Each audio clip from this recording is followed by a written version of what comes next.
Day 3 of NFL free agency is here. And we've had some signings. So you know how this works.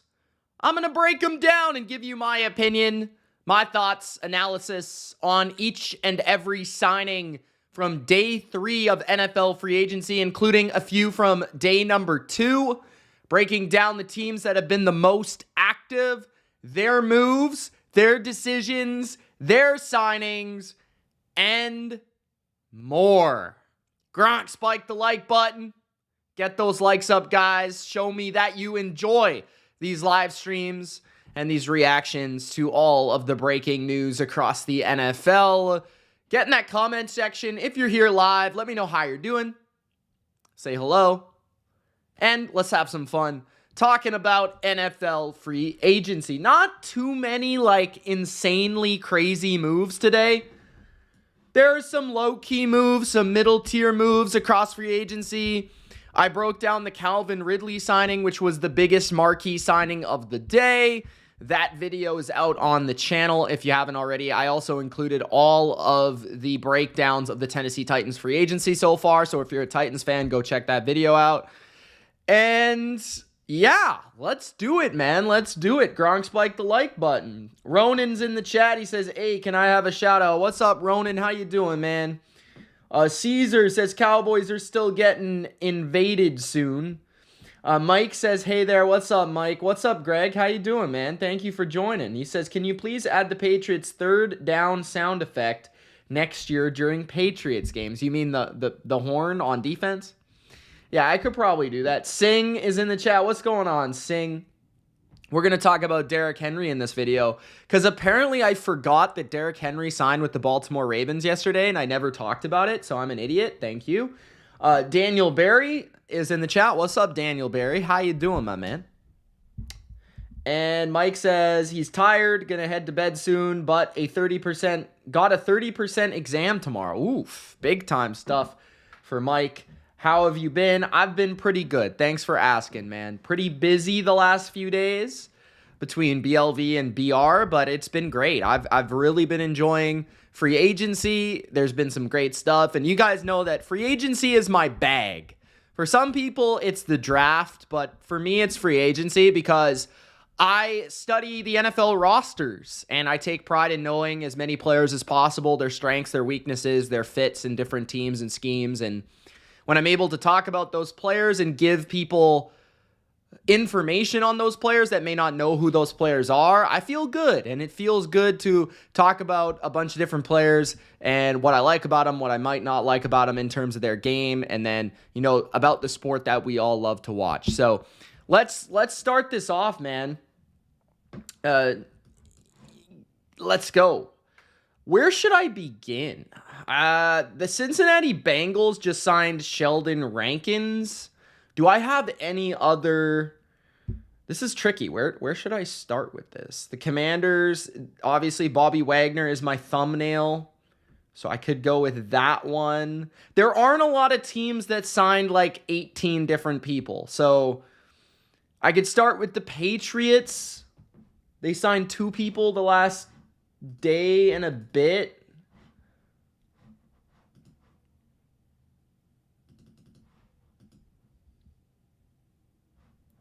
Sheldon Rankins, 2-year, $26 million deal. How about we start with Sheldon Rankins? Let's start with Sheldon Rankins. Okay, so I'm just going to get his stuff.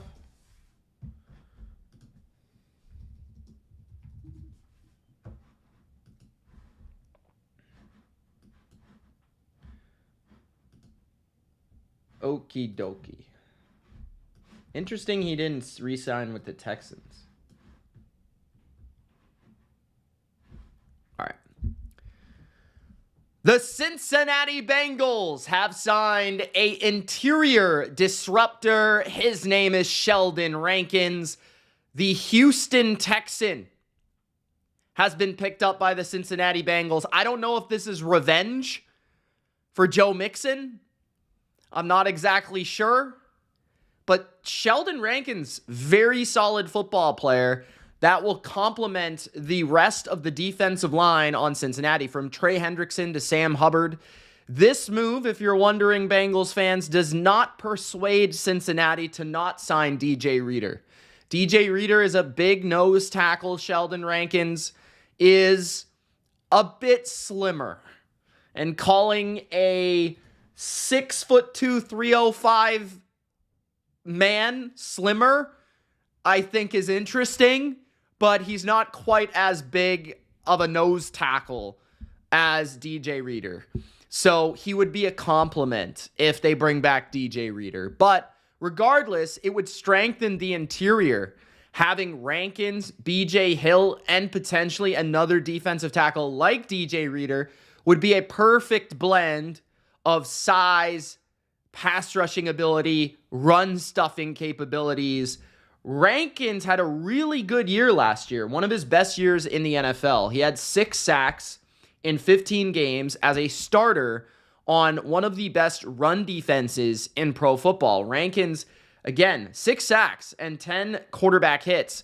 Those are good pass rushing numbers, but this was one of the starting defensive tackles for a top 3 run defense in the NFL for the Houston Texans. And as we spoke about before, the Bengals needed to address their run defense. And I think this partly does it with Sheldon Rankins. He did also have a fumble recovery, a touchdown, 37 tackles on the season last year. PFF ranked Rankins as the 51st best defensive tackle in football, which would be right in line with a high-end number 2 defensive tackle. He played 673 snaps, which is just in line with what BJ Hill did for the Bengals. And according to PFF's rankings, he is slightly lower than BJ Hill. BJ Hill ranked 40th. DJ Reader ranked 11th. Rankins would be the complement at 51st. He ranked 22nd in 2022, 24th in 2018. He's been in the NFL for a long time. He started his career, I want to say he was a first-round pick from the Saints back in 2016. He was taken 12th overall. I don't remember him being taken that high. He had 8 sacks in 2018, that marquee season with the Saints. He moved over to the Jets and was a member of the Robert Saleh defense in New York, and now he'll be a member of the Bengals after just 1 year in Houston. But DeMeco Ryans' defense treated him well, and his pass rush grade was 30th. So Rankins is a player that may be a little bit older now, 29 years old.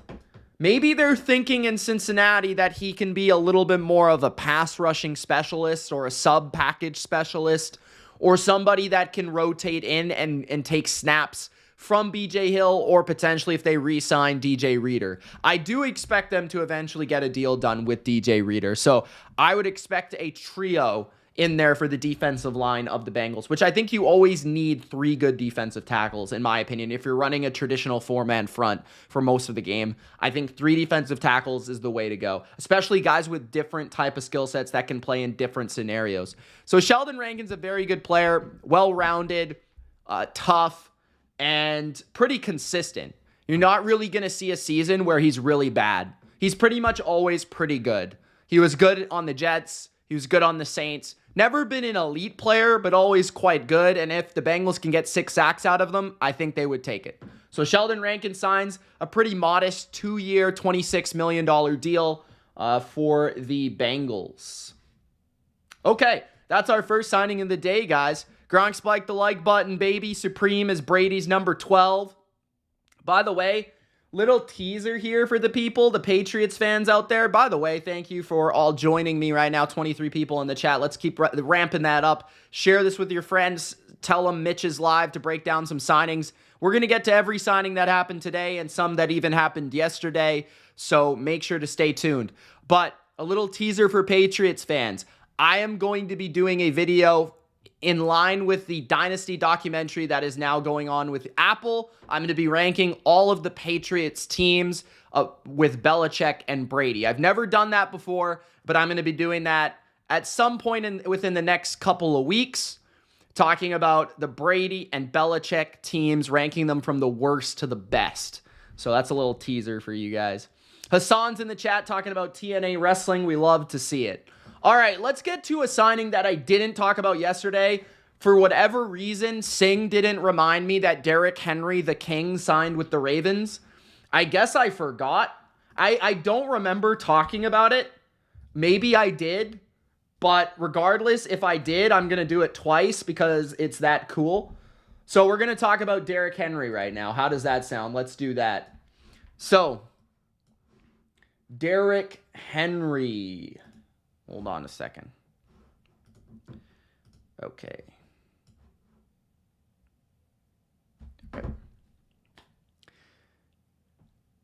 The Ravens have added a king to the backfield. Derrick Henry is a Baltimore Raven signing a 2-year, $16 million deal worth up to $20 million with 9 fully guaranteed in that first season. Derrick Henry doesn't need any sort of breakdown, but I'm going to do it anyways. The king of the NFL at the running back position, a future Hall of Famer.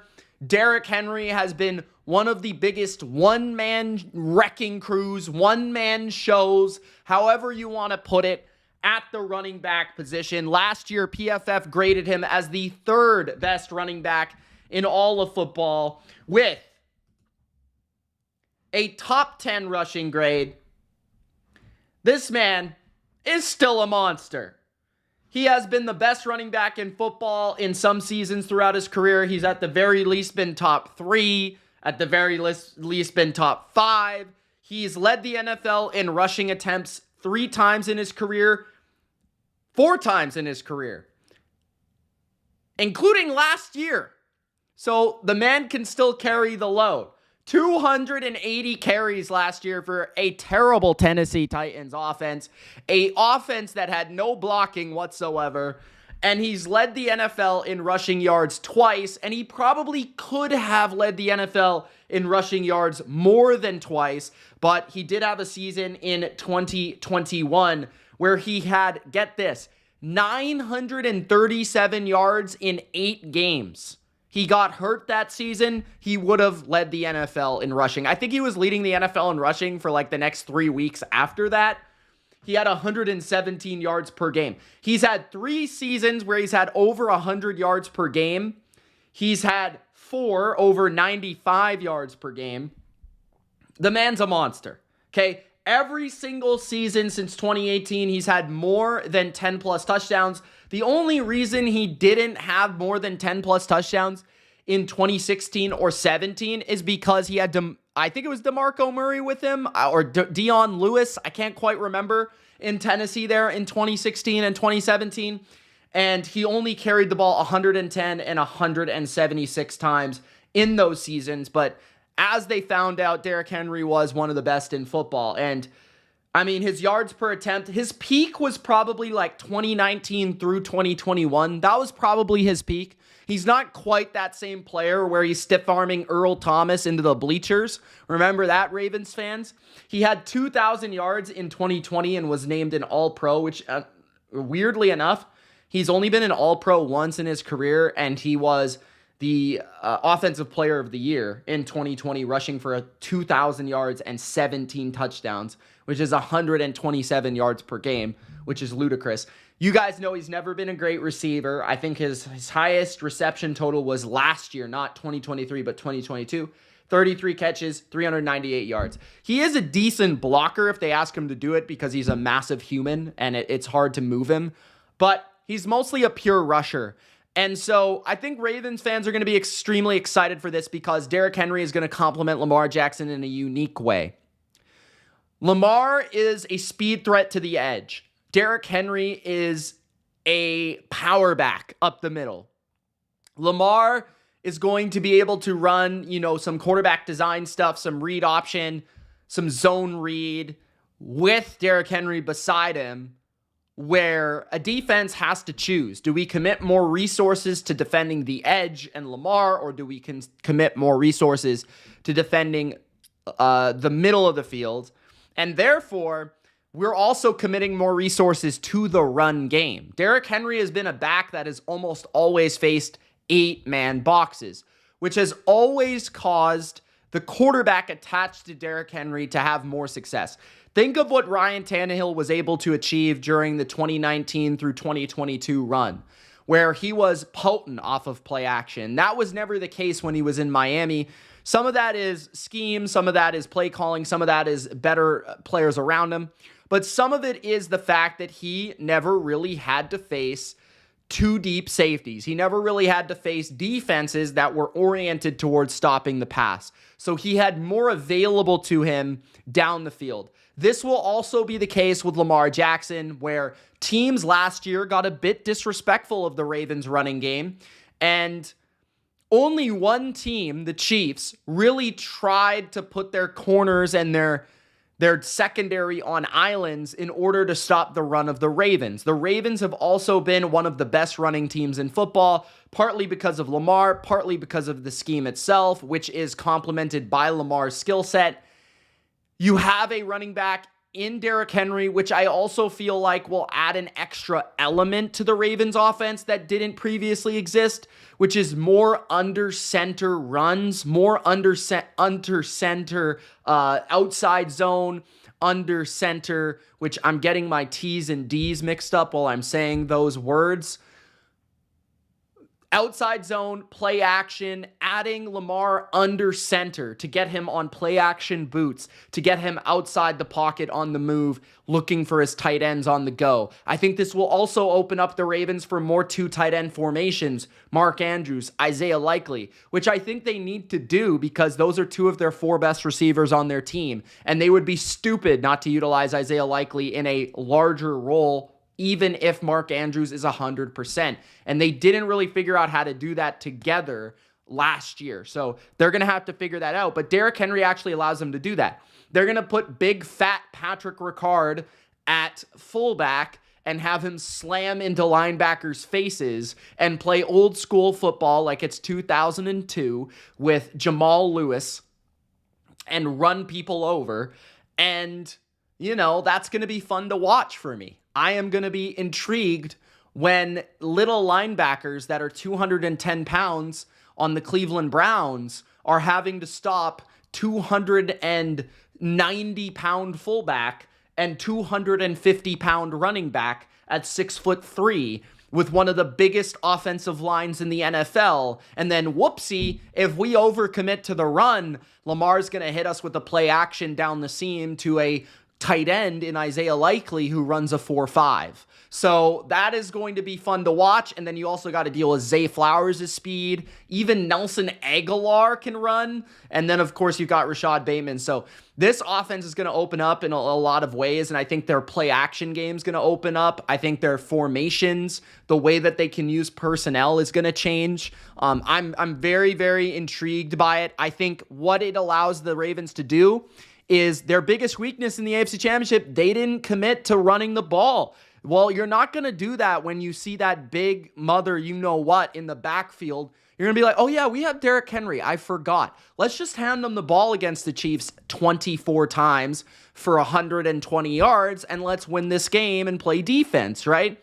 So Derrick Henry allows them to run the ball. It allows them to have, a more dangerous passing attack vertically. It allows the defenses to be in a bind, but it also allows you to run the ball in cold weather, which is where you're going to have to play in the playoffs. Think of Cincinnati, think of Kansas City, think of Buffalo, all these places, Cleveland. I mean, you go down the list, all of them are cold weather in the AFC. You're going to have to be able to run the ball, and it hurts more when you're having to tackle a 250-pound running back in the cold than if it's in a dome. So all of these things matter for me. That's why Derrick Henry has been so good in the playoffs in December and January, and he is going to be an X factor for the Ravens this season. So I'm looking forward to watching him play as a Baltimore Raven. And it's not even a bad contract. You would have thought he would have gotten overpaid, but I don't even think he's being paid at a top 3 level at the running back position. So congratulations to the Ravens flock. They're going to go off this year. Ridley, says Ricky. What's up, Ricky? Yes, Rams, you're making fun of me. Dennis says, Davis, Luvu, Wagner for the Commanders will easily shut down Lamar and Henry next season when they face us. Good luck, sir. Good luck. Good luck. You want to talk about Bobby Wagner? I've already talked about Luvu. Obviously, Davis is already on the team, so he's not a signing. I talked about Sheldon Rankins. Ridley, I did a separate video for. So if you're looking for Ridley, I would just go to watch that separate video. But we're going to keep it moving here on the BLV. So we've got the Ravens done. We've got Sheldon Rankins done. Just want to mark that off so I don't. Okay, hold on a second.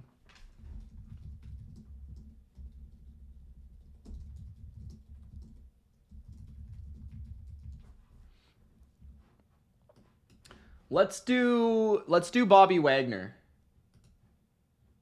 Bobby Wagner.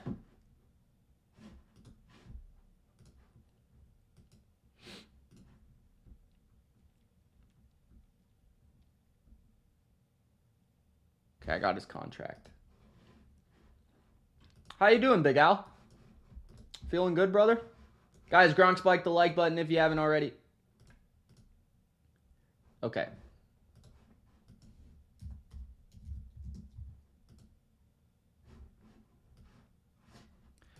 Okay. Caesar's happy, finally.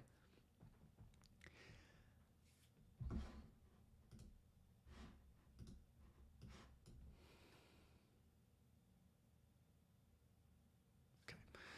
The Washington Commanders have a commander of their own in the middle of their defense. Bobby Wagner. Get out the gold jacket. Hall of Famer. Is now a member of the Commanders. He returns. Dan Quinn said, come back, Bobby. Come back, Bobby. Also, give myself a pat on the back for that prediction. Bobby Wagner, 1 year, $8.5 million at max value, 6 in guarantees. He is a Commander. He will join forces with a pretty interesting linebacking core.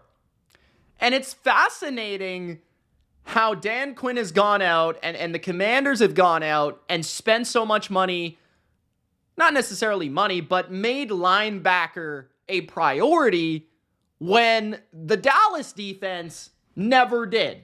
So I wonder if that's Dan Quinn saying, hey, I had linebackers in Atlanta. I was watching that Super Bowl between the Patriots and the Falcons the other day, which people probably think I do that like every week. I swear to you, I don't. But they had Deion Jones and Devondre Campbell on the field. And I'm like, the Dallas defense didn't have those guys on the field last year. So Bobby Wagner, he is a little bit older. He isn't as good as he used to be. He's still a good player. He's still definitely a starting linebacker. And he's going to bring a lot of tools to your team in a lot of different facets. So let's explain. Bobby Wagner is 33 years old, which is pretty old for a linebacker. Obviously, his skills could diminish at any point. But the thing about Bobby that's allowed longevity is he's maintained health. I mean, the guy must work out like a madman. The guy must take care of his body really, really well. To play linebacker at this level for this long is truly admirable. He's 33 years old. He's 6 foot 242. Despite being a little short, he's always had that thickness to him. He's a very thick dude. But last year, he had a really good season again. He was voted an All-Pro, second team All-Pro. I mean, look at this. Like, this list is absolutely insane. I'm looking at his Pro Football Reference right now. Guys, I don't really agree that he should have been a second-team All-Pro, and I definitely think that his reputation has helped him in some regard for these awards and accolades. But just look at this. Like, 2023, second-team All-Pro, Pro Bowl. 2022, second-team All-Pro. 2021, second-team All-Pro, Pro Bowl. 2020, All-Pro team number 1, Pro Bowl. 2019, All-Pro, number 1 team, Pro Bowl. 2018, number 1 All-Pro, Pro Bowl. 2017, All-Pro, Defensive Player of the Year, 4th in voting. All-Pro Team 1, Pro Bowl. 2016, All-Pro, Team 1, Pro Bowler. 2015, second team All-Pro, Pro Bowl. 2014, bro, just keeps going. All-Pro, MVP candidate number 5. All-Pro team, first team, Pro Bowl. 2013 is the Legion of Boom season, and he's not even an All-Pro in the season where they're the Legion of Boom. Someone make it make sense. Hold on. He's been an All-Pro every year of his career except for the season where they were the Legion of Boom. Somebody make it make sense. Okay, and in that season, guys, he had 2 interceptions, 7 passes defensed, 1 fumble recovery, 5 sacks, 120 tackles. And he wasn't All-Pro? Was it because he was 23? But then you look at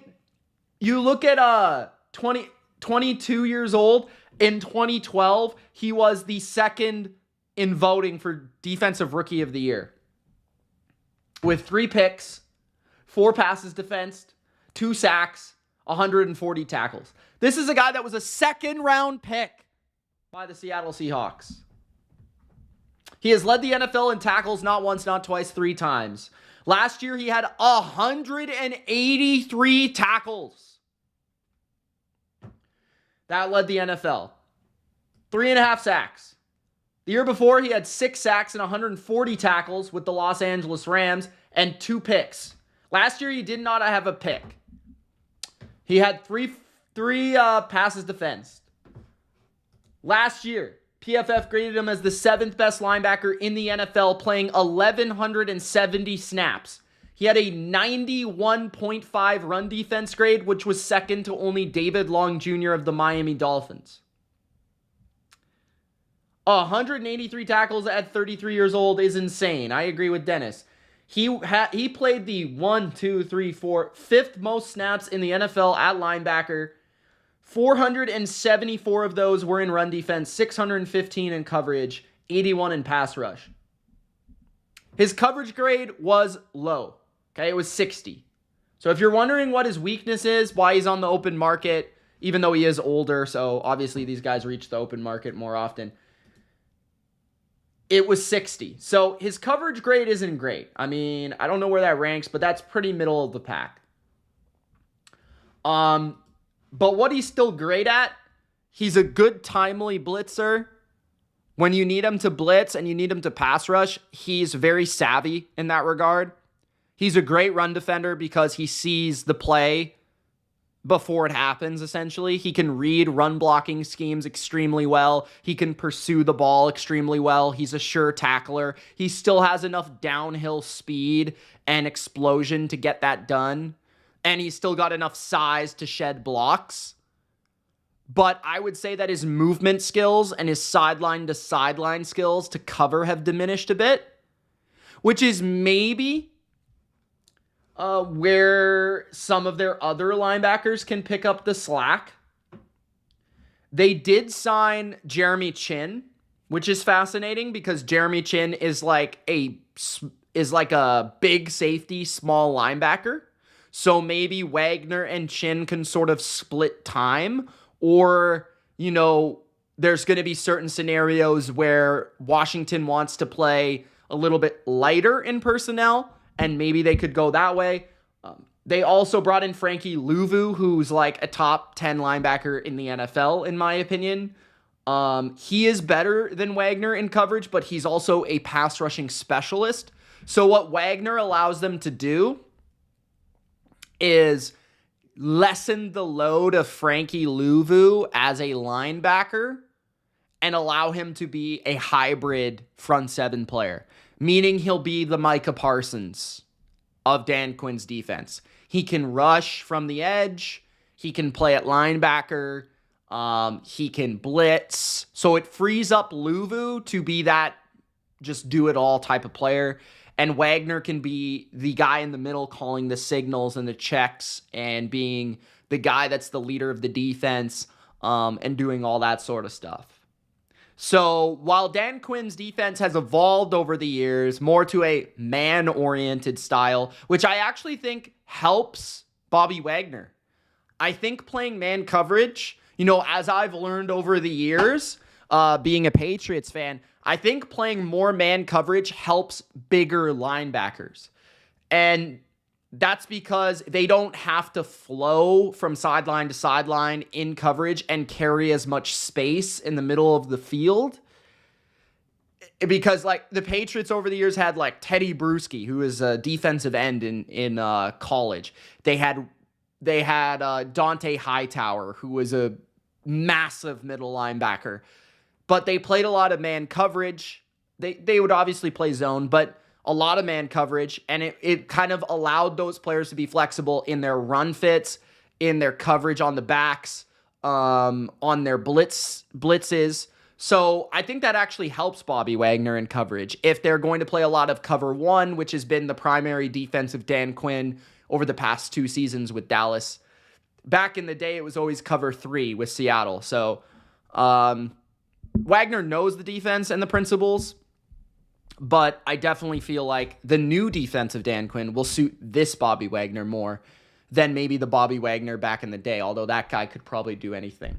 So, yeah, great signing by the Commanders. I think I actually predicted it, and to go back to the reason why I predicted it, the leadership, the culture, having that type of winner, that type of mentor, that type of individual to show all the younger players how to, train, how to study the playbook, how to study the tape, what Dan Quinn's expectations will be, how to take care of your body. All these things are important in the NFL, and having a guy like Bobby Wagner is priceless in that regard. So Bobby Wagner lands with the Commanders. It's a great signing for the term. A 1-year deal for him, reiterating at 8.5 max value, $6 million guaranteed. Had the Panthers signed anybody today? They signed Dane Jackson today, cornerback of the Bills. Do you want me to talk about him? We're going to talk about CJ Gardner-Johnson without a doubt there, Big Al. No doubt about it. What's people been saying in the chat? Dennis says he's a great in locker room and he can help improve It's Jamin, right? Jamin Davis. This is a first-round pick. I know who it is, but I always forget how to say his first name. Jamin Davis. More than what Cole Holcomb could. Cole Holcomb was whatever. Singh says, Mitch, have you talked about Morgan Moses' trade yet? I have not. Timothy says, should the Giants sign ex-Niner Eric Armstead to replace Leonard Williams? I don't think that would be a bad signing. I like Eric Armstead. I still think he's a good player.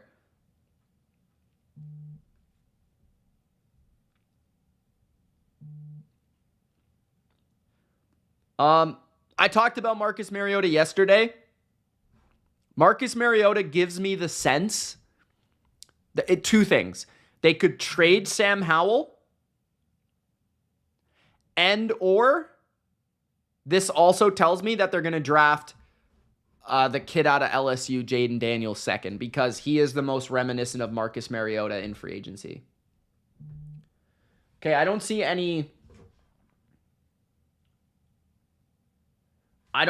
recent signings, so we're just going to continue going, guys. Thank you to the new viewers that have tuned in. Gronk spiked the like button.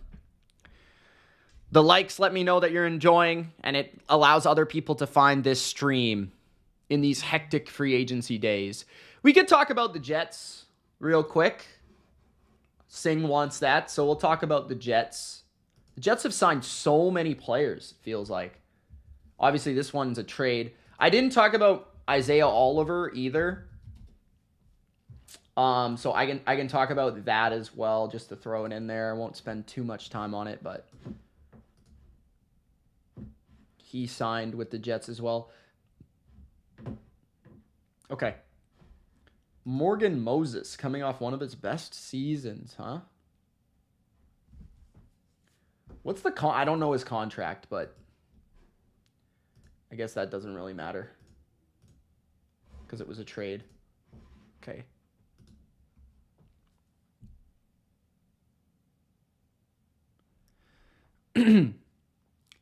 The New York Jets have traded for some veteran offensive line help to protect Aaron Rodgers.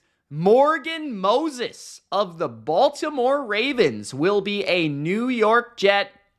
Moses, and a 4th round selection, 134th overall, has been traded for a 4th round selection, moving up 22 picks in the 4th round. The Ravens will, on top of 6th round pick 218. So a 6th and move up 20 spots in the 4th for Morgan Moses and a 4th round pick this year. Contract is definitely something that comes into play for the Ravens here. Age, sustainability, trying to get rid of a player before he falls off. And for the Jets, they desperately needed a reliable tackle, somebody that Aaron Rodgers would be able to trust, somebody that is scheme versatile, has played in a multitude of systems, a multitude of teams, has been successful, and man, has had one of his best seasons last year. He actually was a New York Jet in 2021, which was the first season of Robert Saleh's regime. So we'll look back at that season just to see if there's anything that we can take note of. But Morgan Moses, graded as the 10th best tackle in all of football last year for the Baltimore Ravens at 80.4.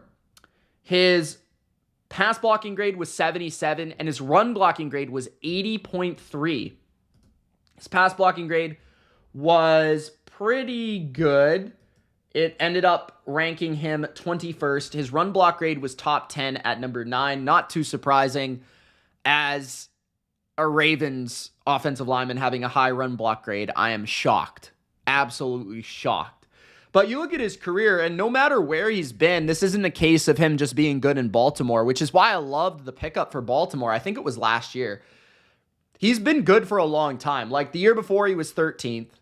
Okay, the year before that, 40th, which was with the Jets. So that's pretty good, but not nearly as good as he's been the last couple of years. 18th in 2020, 42nd, 55th, 40th, 26th, 18th. So you go back, he's never been a bad player. Now, he is a little bit older, 33, I think. Started his career with Washington. Morgan Moses has primarily only played right tackle. I can't remember a time that he's played left tackle. I remember him playing on the opposite side of Trent Williams for many years in Washington and being a super underrated player because Trent Williams was on the other side. Then he ends up going to Baltimore the last 2 years and really kind of being super underrated once again. But he's back with the Jets. And I think this is a case of Douglas, the general manager of the Jets, and Robert Saleh looking at a player that played for them in 2021, probably really liking the guy, really liking the personality, and seeing that he's still playing at a high level and wanting him back and being like, we need a right tackle, Morgan Moses. What do you want from him, Ravens? So they made it happen. The Ravens needed to move off of some cap to maybe find some players elsewhere. So it's interesting to see what Baltimore's trying to do with their offensive line, maybe rebuilding it, getting a little bit younger, maybe a little bit more active, because it feels like they're moving on from some older pieces. Kevin Zeitler's a free agent. Could Ronnie Stanley be next? I wouldn't be shocked, right? But maybe they're going to shift towards more of a zone style of run game. I wouldn't be shocked by that either, with Derrick Henry coming in. So that's something to think about. But there's a lot of things at play here. Morgan Moses is going to be one of their tackles. So now they have to figure out who is their other tackle. Left tackle is a position that the Jets definitely could utilize in the draft. And I'm sure that they're going to look at that as a potential first-round pick. Because I think the two positions that they could look at are wide receiver and tackle. So right now, their left tackle position is up in the air. They don't really have one on the team. They could bring back Mekhi Becton. I don't think he signed with anybody yet. John Simpson, they signed from Baltimore. He's the left guard.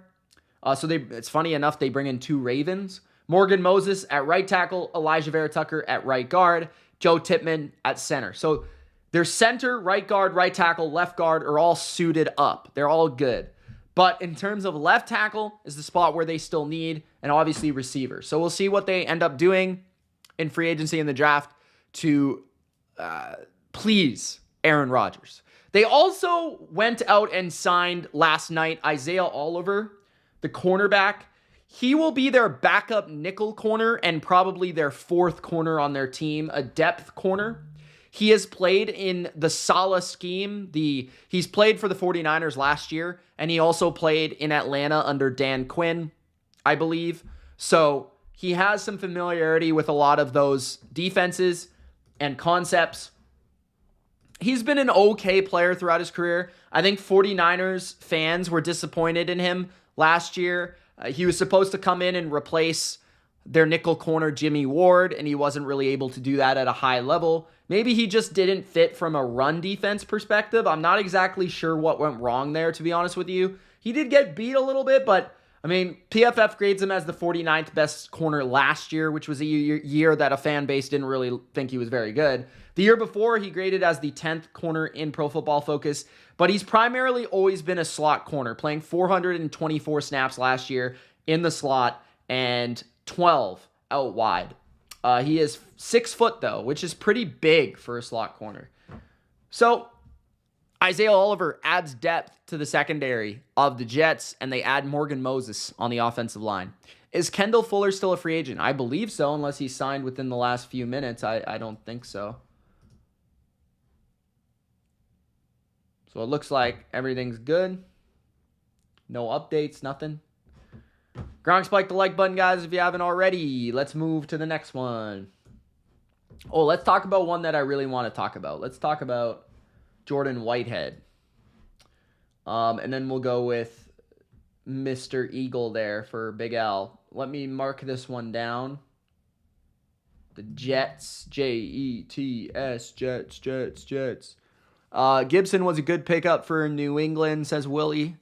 I think so too, man. I think he's going to be a good player for New England as a pass catcher, and I think he fits their new system coming from the Browns there. So I think that he's going to be a nice compliment to Ramondre for sure. Glad you think so. I assume you're a Washington fan. Let's go to Jordan Whitehead, my boy. That's my boy, Jordan Whitehead. You guys know I like nostalgia. I'm all about the nostalgia. I've already got 2020 nostalgia for the Tampa Bay Buccaneers of 2020. Where is the contract? Okay.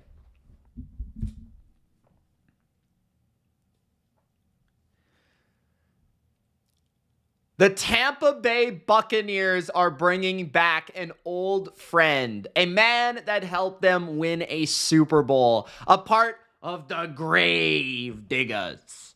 Jordan Whitehead is back, a hard-hitting safety, the hottest hitting safety in the NFL. 2-year, $9 million deal for Jordan Whitehead, who's coming off a 4-interception season with the New York Jets. That is a career best for Whitehead and a career best in tackles, 97 as a member of the Jets secondary. He just spent 2 years there and was a solid player for the Jets secondary all around. But I have always loved his fit in Tampa Bay beside the great Antoine Winfield Jr., who is back with the Bucs as well. And Jordan Whitehead is a great box safety. You guys know, I don't have to tell you, but he's a great tackler. He's great around the line of scrimmage. And I just feel like Todd Bowles' system is just one of those things where certain players fit certain defenses best. And when it comes to Jordan Whitehead, he is almost like an extra linebacker on the field. He is a guy that can fly around close to the line of scrimmage, be fearless, make tackles that not a lot of other safeties can make. And he can blitz, but he's one of the best run-defending safeties in football. This guy can set the edge at the safety position, which is a rare skill. 5'10", 198. He is fearless for that size. Started 17 games both seasons for the Jets. He's been available and healthy. He's coming off the 2 seasons with the most tackles of his career. In 2020, the season they won the Super Bowl, he had the most tackles for losses in his career at 9. He's pretty consistently gotten his hands on the ball about 2 times a season. 2 picks with the Bucs twice, 2 picks with the Jets, 6 overall over the past 2 seasons. In terms of how he played with the Jets, pass coverage has him at a passer rating allowed of 81.5 with the Jets in 2022 and 78.8 in 2023. Now, I think he's at his best in the box. He's at his best as the third linebacker. He's at his best in the middle of the field. He's not the fastest. He's not the quickest in terms of coverage or ranginess. I think he's always best playing downhill. He can play a little bit of man on tight ends, but I don't necessarily think that he's a guy that you want to be deep in the secondary. And you look at he's a workhorse too. You look at the snap percentage he's played. He's played over 1,000 snaps 2 years in a row, 99% at 25 years old with the Jets, 95% last year. So Robert Saleh seemed to like him and seemed to play him a lot. So that contract seemed to pay off. I think this was a matter of fit, a matter of love, a matter of nostalgia, a matter of, once he got his contract, once he got his money with the Jets, he was going to return with Tampa Bay. This just feels like a guy that loved Tampa Bay, didn't really want to leave, but, during that 2021 offseason, they had to make some decisions, and ultimately Whitehead was just not one of those guys that they could end up bringing back because of the contract, and he got paid in New York. He's going to come back to Tampa, come back home, play with Antoine Winfield, play with Jamel Dean, and try to repeat once again as NFC South champs. Jordan Whitehead is back with the Bucs. Okay. Big Al says, if they get Gilmore, Dennis, they'll have 3 ex-Dallas Cowboys. What about Tyron Smith? They could go after Tyron Smith. Do I think Stephon Gilmore makes sense in Washington, asks Cameron, with Dan Quinn? I definitely do. I think Gilmore, I'm obviously biased. There's some things I'm biased about. When it comes to players that won Super Bowls and won Defensive Player of the Years with my favorite team, I am biased. So just know that. But Gilmore is still a really good player. I thought he was really good with the Colts 2 years ago, and then he was really good with the Cowboys last year. He was actually their number 1 corner last year. People got the Deron Bland interception totals inflated. Like, Deron Bland was not the guy covering the best receiver on the other team. It was Gilmore. And understanding that Gilmore and the Cowboys played a lot of man coverage, that's what he does well. He's always been good in press man coverage. But he's smart enough. He's got an extremely high IQ. One of the things you'll watch with Gilmore and just be in awe of is how well he's able to anticipate route concepts, which actually in that playoff game against the Packers got him in trouble because he was so overly anticipating a concept that he got absolutely burnt. That will happen from time to time, but very, very infrequently. He's just got a nose for the ball. He's extremely clutch. He's a future Hall of Famer. So, and what he's always been great at, Gilmore, is passing down his knowledge to other players. He did that with J.C. Jackson in New England, and he did that with Bland and with Diggs in Dallas as well.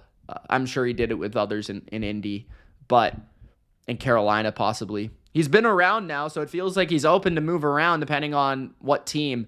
I would say, though, that Gilmore would have to get paid a pretty good, contract to go to Washington just because of where they're at in terms of contention. I think if it were up to him, he'd probably rather go somewhere that he could be the number 2 corner, maybe, or maybe even the number 1, but like it's for a championship team. Like, because Washington is maybe a couple years away from being a playoff team, it feels like, he'd probably need to get paid more. But Washington does have a lot of money. So that being said, maybe they're willing to do that for him. But obviously fits the defense, obviously understands the defense, but we'll see what happens. I definitely think, though, if I were Gilmore, I'd probably rather try to find a fit with, like, Houston or, whoever's looking for a corner. Houston came to mind. San Fran, maybe. Somebody like that or even Philly. But like a place that maybe is in the playoffs. Just because I think he's like 32. So 30, I don't know. 31, 32. All right. Who we got next? Oh, yeah, I said I would do Chauncey. So let's do Chauncey for Mr. Big Al here. I got a mark down that I did Jordan Whitehead. Have I talked about Rudolph? No, I'm not even sure that I marked him down. What? He signed with... Who did he sign with? He signed with... Who did he sign with? No, not the Panthers. Titans. Yeah, okay, I got him down here. The Titans. I can talk about that. We're going to talk about Chauncey first. That's Big Al's guy.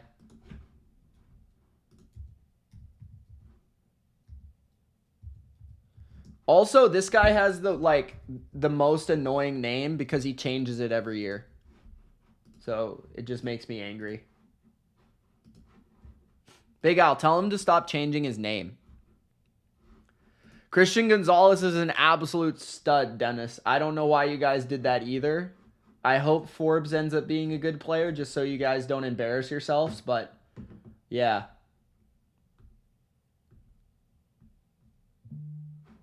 Did they put him? I guess he didn't play that much last year. Okay, so yeah, he only played 291 snaps because he got hurt. Okay. Chauncey Gardner Johnson.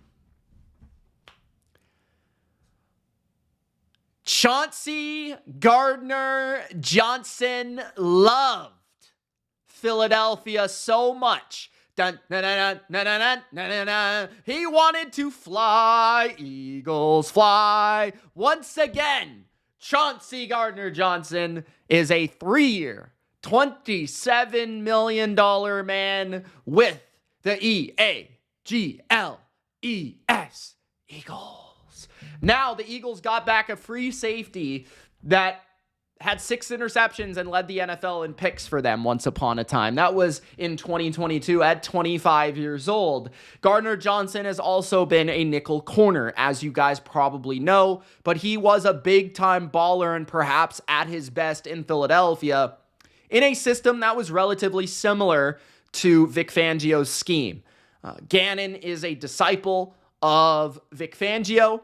Fangio is the Eagles' new defensive coordinator. There will be crossover. And I believe in that system, he is at his best as a free safety, especially considering the amount of 2 safety deep quarters coverages that Vic Fangio asks to play. He can play man or zone, which is a strength of Chauncey. He played a lot of different roles for the Lions last year. They didn't really kind of get the full usage out of him because he got hurt, right? He only played 3 games in the regular season, and then he ended up playing in the playoffs. So it was a small sample size. He primarily played as a nickel corner in New Orleans. But in the games that he played in Detroit, he allowed a 56.8 passer rating, which I don't know if you guys know is really good. The year before in Philly, he allowed a 78.4. But like I said, he played the whole season. He had 6 picks. So, good with the bad, I guess. In New Orleans, the years previous, 67.7, 72.2. So no matter where he's really played, he's been really effective. But what I love about him is the intangibles. You guys have heard me speak at length about Chauncey. And what I love about him is his feistiness. He is really aggressive. He's in your face. He brings an attitude to your defense. He will piss people off. Like, he will downright be a Philadelphia Eagle fan on the field. And that's what Big Al likes about him. He's going to get in your face. He's going to wag his finger in your face. He's going to stick his face in your face mask. And he's probably going to punch you in the face too. Like, this guy brings the Dan Campbell bite your kneecap. That's why they wanted to sign him in Detroit.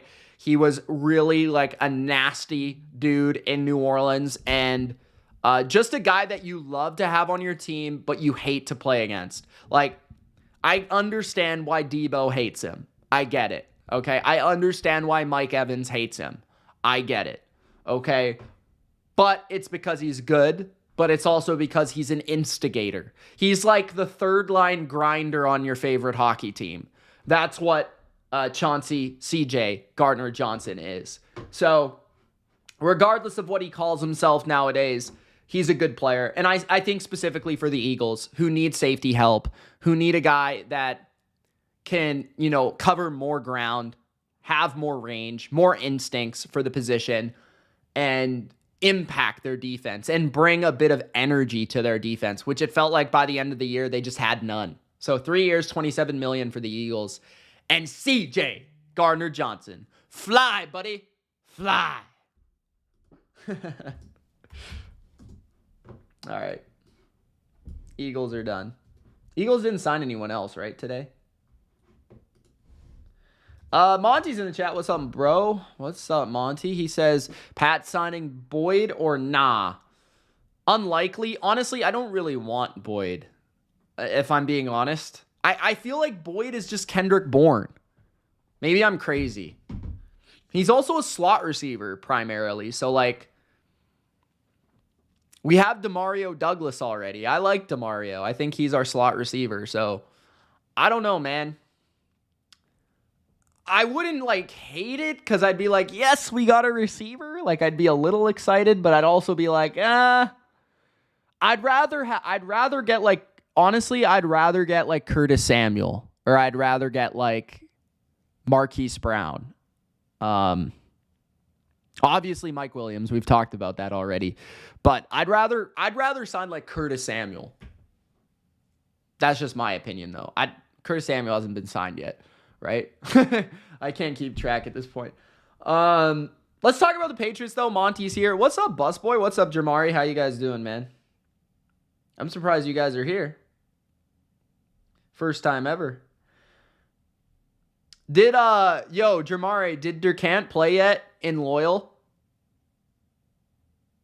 Washington paid Bobby Wagner what he wanted.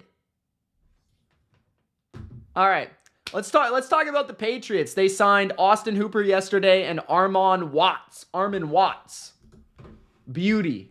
Okay, let's take a look at some PFF for the goods. Jamari's always lurking in the background somewhere, bro. Okay.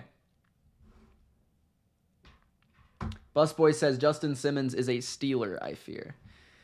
That's what Mike Beck says, so we'll see. But anytime he says that, he's usually wrong.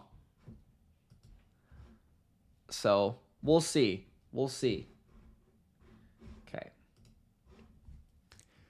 The New England Patriots have added depth at two crucial positions. First, a personal favorite, Austin the Hoop Man. Hooper is a New England Patriot. You may recall Austin Hooper.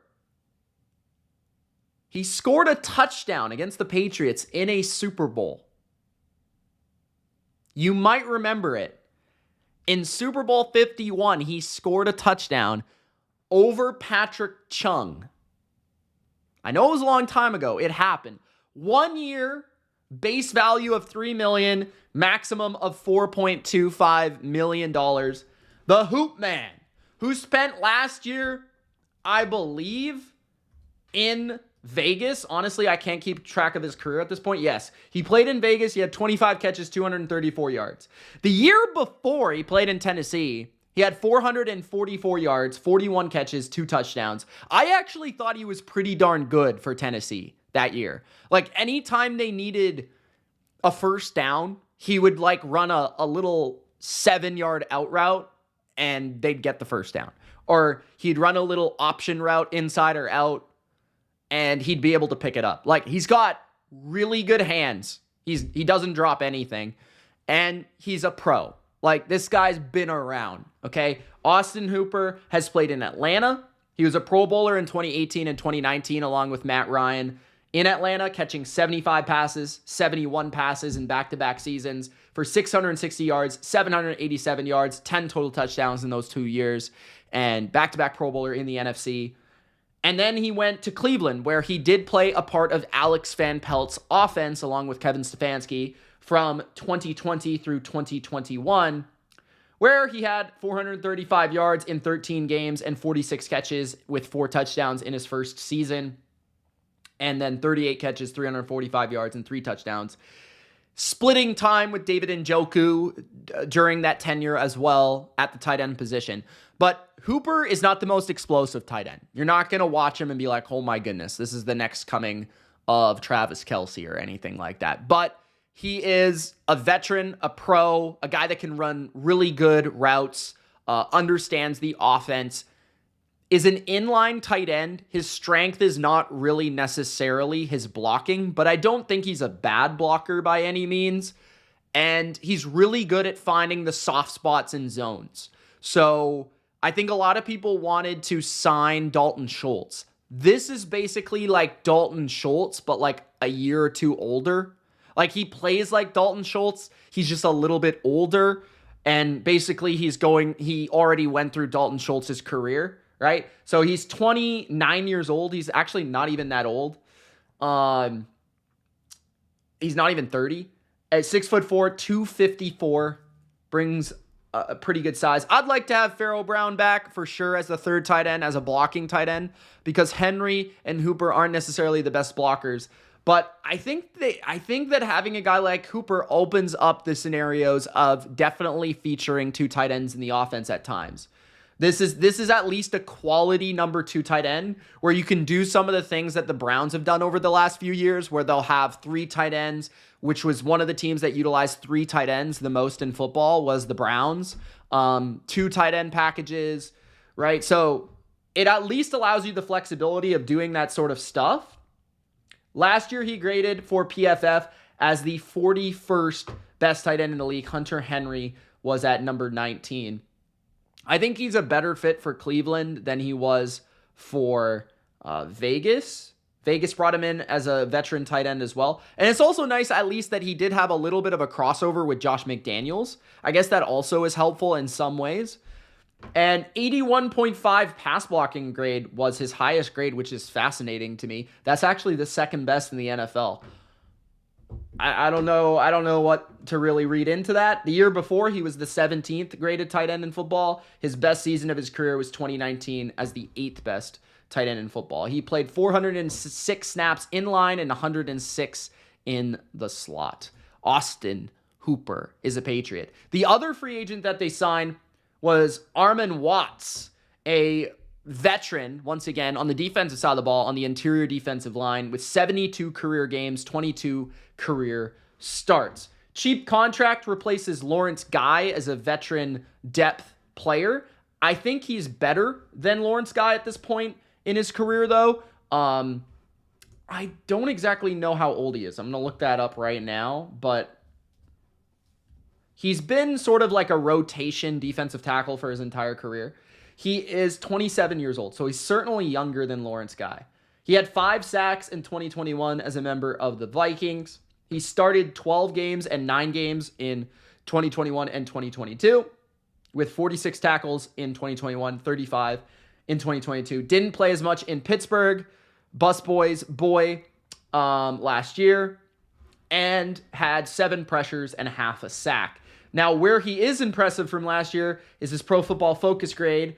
He did grade as the 18th best interior defensive lineman in football with 286 snaps. So certainly a role player, a run defender, having a run defense grade of 75.2. So yeah, a run defender, but he did have 5 sacks one year. That's not half bad. So Armon Watts, he probably won't play too much. He'll probably be like their 4th D tackle and probably play in certain situations. But those are your signings for the New England Patriots. Bus says, as a Steelers fan, Watts was a decent plug-in to stop the run. Have I talked about Jennings? I don't really talk about re-signings, bro, but because you ask, if people ask about them, I will talk about them. Yeah, I'm excited for Jennings. He got a 3-year contract. I can't quite remember what the money was, but it didn't seem outrageous. It was definitely more than Josh Uche, though, I think. So that was interesting. Jennings is a beast. I love Jennings. I loved how he played last year. Honestly, like before last year, I kind of gave up on him. Like I didn't even think he would really make the team. So it was a really nice development, and it added a different type of player to the Patriots edge position, because he was supposed to be a linebacker. Like, I don't know if you remember that, Monty, but he was supposed to play stand-up linebacker for them. But he really developed at the edge rusher position. And, you know, all the numbers will suggest that. And even, like, this is one where, like, the PFF grade matches the eye test. Like, you watch Anthony Jennings and you're like, he is a sick run defender. Like, he sets the edge and he, like, bullies people. Like, if you put a tight end on him, he's just going to knock him out of the way. He'll stand up tackles really well. Like, almost every time. I think the biggest reason the Patriots were the best run defense in the NFL this year, the biggest improvement they had was Anthony Jennings on the edge. I'm not even kidding. Like, this guy was a beast on the edge last year. What was his run D grade? So he had an 85.9. Like, he's not the greatest pass rusher, which is where Uche will come in. But he played 677 snaps, which is double Uche's snaps, by the way. I want Uche to play a bit more. Maybe Mayo will do some different things with him. Or maybe we'll switch up our fronts. Maybe we'll play more four-man fronts, which would be interesting. But Jennings' 85.9 run defense grade is the 5th best in the NFL. And I think he had the most run stops in the league, if I'm not mistaken, at edge. I'm just going to check this real quick. Is there any chance Wise gets moved? I would say there's a chance. I would hate it, though, because Wise is a culture guy, so I don't think they really will want to. So he tied Max Crosby with 38 run stops. Max Crosby's an animal, by the way. I don't know how a guy like Max Crosby has literally no help on his team, and he still, like, has 38 run stops and all these sacks and all these pressures, like, had a 94 pressures. There's no one on the D-line. There's no one on the D-line. Talk about the Steelers. What did they do, bro? I talked about Pat Queen yesterday. Did they do anything else? Let me see. I can just talk about the Steelers if you want. Just go on a ramble about the Steelers. We can talk about the Steelers. What do you want to talk about, bro? Deontay, I did talk about that, but I can talk about Donte Jackson a little bit. I didn't really touch on him during that video.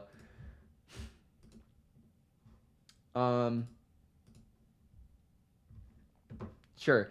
So, Donte Jackson.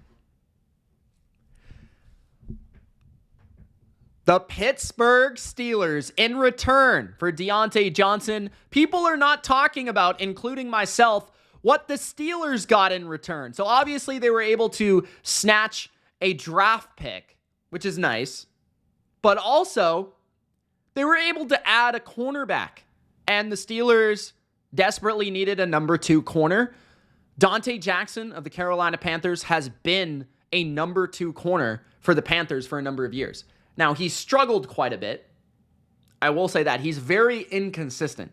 He's one of those guys that I'm sure Mike Tomlin looked at and was like, this guy has all the talent in the world. I do not know why he's not good.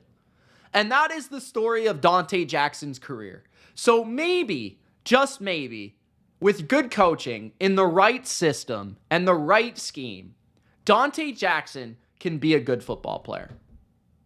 Maybe, right?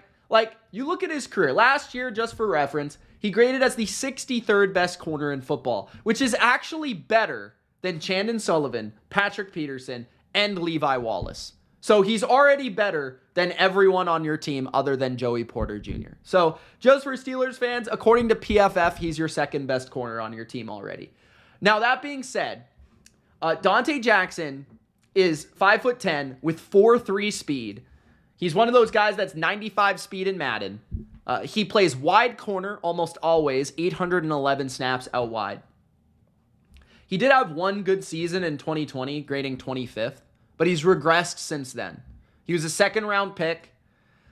He's really fast, and he can match some of the faster receivers in the league. So maybe what the Steelers are thinking is we need a number 2 corner.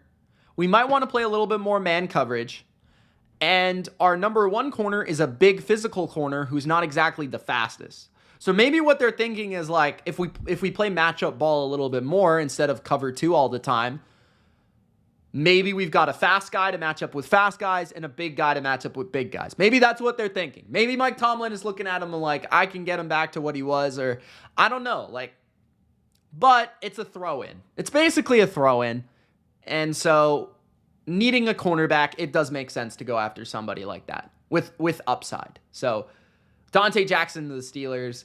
In terms of their team, they traded Deontay, so they're going to have to look for receivers because I don't think Calvin Austin is going to be their number 2 receiver. They might draft one. The offensive line, I'm not sure if they're going to look for a left tackle or not, or a center. I think they'll probably end up signing a center. Broderick Jones, are they going to play him on the right side or the left? I know that James Daniels and Samalu, it's a good guard combo, really helped their running game last year. I talked about the Russ addition. I like that addition, especially for the money. I think that's phenomenal. Najee Harris and Jalen Warren are a great tandem in the backfield. So center, wide receiver, maybe tackle. Defensive line, I think is pretty solid. They need depth on the interior. Cameron Hayward's getting older. And they need some good depth behind Benton and Ogunjobi. Linebacker-wise, they're good. They signed Patrick Queen, which I think was an awesome signing. The deeper I looked into it, I thought was a really good signing. The only thing I'd really be worried about is that he's just away from Mike McDonald. Other than that, they could use a third edge rusher, I think, because Marcus Golden is gone. Alex Highsmith and TJ Watt are still your starters, obviously. Safety could be an upgrade for sure. DeMonte KZ is not the greatest. He's probably more of a number 3 safety than a starter. You got Minka. You might need a nickel corner. So there's still a lot of needs here for the Steelers. But they still got quite a bit of cap space. And if I'm not mistaken, they got a lot more cap space. So let's just take a look at the cap space here. So the Steelers have $18 million in cap, which is 17th in the NFL. So yeah, they've got enough cap to spend on a receiver, a safety, a center. So we'll see what they do there. But yeah, it's gonna come down to how does Russ play? How does Russ play? How does their defense play? And then if those two things are good, then they'll be a good team. Can I talk about Calvin Ridley? I already have made a video about Calvin Ridley. If you want to go check it out, go check it out yourself. I talk about Calvin for like 14 minutes, and then I talk about the other signings for the Titans for about 13 minutes. So if you want to go check that out, go check that out. All I'll really say here is that Calvin Ridley is a good player. I don't think there's any such thing as overpaying when you needed a receiver desperately and you have like $100 million in cap space.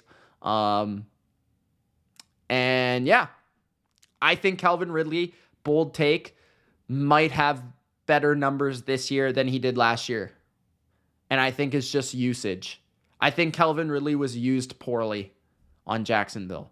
They just lined him out. They lined him up out wide all game and just made him run straight. Like, I don't really understand that, but it is what it is. I don't really know. Jamari says Saints. We've got to talk about Willie Gay, right? Willie Gay. That's Turtle's favorite player. Willie Gay.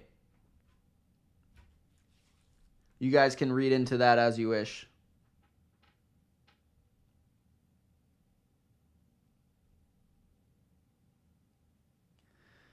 All right.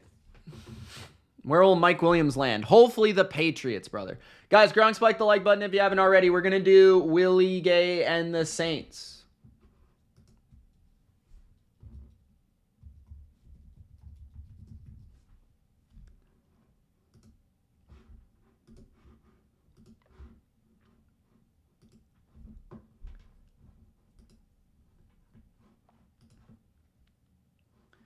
All right.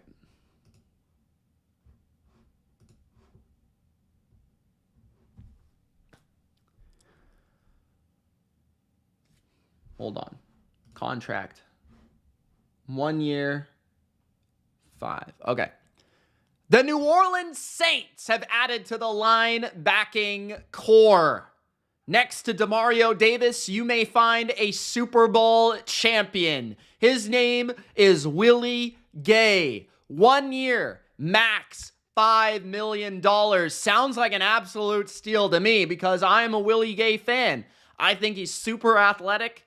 He is a great cover linebacker, and although maybe limited in some degree, he's a really good find for the Saints defense, especially when it comes to middle of the field coverage. He played quite a bit last year for the Chiefs because they had a Nick Bolton injury, and Drew Tranquill was in there with Gay for a lot of the season as true starters on the defense. But by the end of the year, he was kind of like their third linebacker. So they would have 4 linebackers that they would use. And Leo Chanel is kind of like their hybrid edge linebacker run stuffer. Bolton is their middle linebacker, true best linebacker on the team, all-around guy. And then they've got Willie Gay, who's coverage guy. And then they've got Drew Tranquill, who ended up being coverage guy that ended up being pass rush guy out of nowhere. So Willie Gay, 2 years ago, was probably his statistical best season. 88 tackles, 2.5 sacks, interception for a touchdown. Last year, he had 1 interception, 1 sack, 58 tackles, and 3 fumble recoveries. Last season, his passer rating allowed was 76, which I think showcases his ability in coverage. At 6'1", 243, Willie Gay can move. He can run, he's fast, he's athletic, and he's good in coverage. And what I like about him as well is he just appears, I don't know the measurables on the guy, but it appears like he's got really long arms. And it feels like he takes up a lot of space. And he can gain ground really quickly, and he's able to cover a lot. So whether it's coming on a blitz and getting his hands up, or it's dropping back in coverage and, just playing a lot of ground, he's able to kind of collapse in the middle of the field on a receiver rather quickly and get his hands on the ball. He had 8 passes defense 2 years ago, which speaks to what I'm talking about. His snap percentages, 25 as a rookie, 57 in his second year, 69 in his third year, and 62 in his fourth year.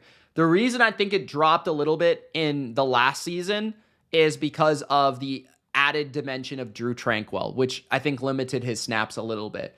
But the year before he was like a true starter next to Bolton, playing on pretty much every snap. He just missed 3 games, so that snap percentage went down. In terms of his PFF grade, he was 72nd in football, 32nd in career, 32nd in 2 years ago, 20th in 2021. And he did actually have a good run defense grade of 30th in the league. He played 103 snaps on the D-line, 520 snaps in the box, 63 snaps in slot corner. Coming out of Mississippi, 2nd round pick, Willie Gay. The Saints have found a starting linebacker. There you go, Jamari. Hopefully that suffices. We'll see how he plays for the Saints.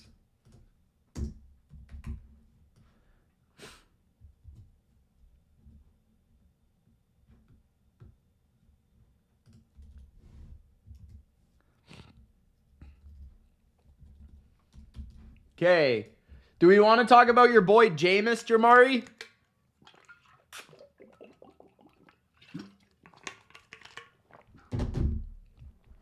What's everybody doing? We got 22 people in here. We're quiet. Quiet. Commanders fans are probably just waiting for more Commanders signings. Where's my Commanders? Commanders have signed like half of free agency, bro.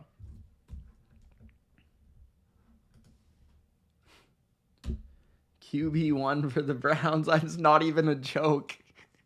It's not even a joke. I just think he's a good player. Brett Favre about Danny Woodhead. All right, let's go. Jameis. Did anyone get signed? Did I miss anything? Let's check Twitter first. Nope. Okay. Interesting. Slowing down. Okay. Did they even grade Jameis last year? They must have, because he did play.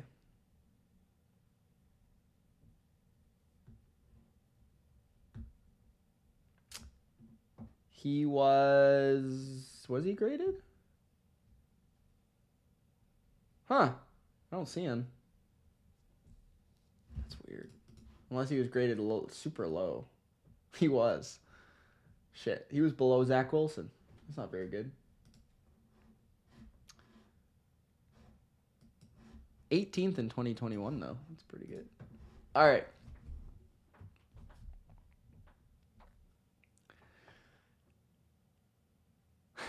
Congratulations, Cleveland Browns fans.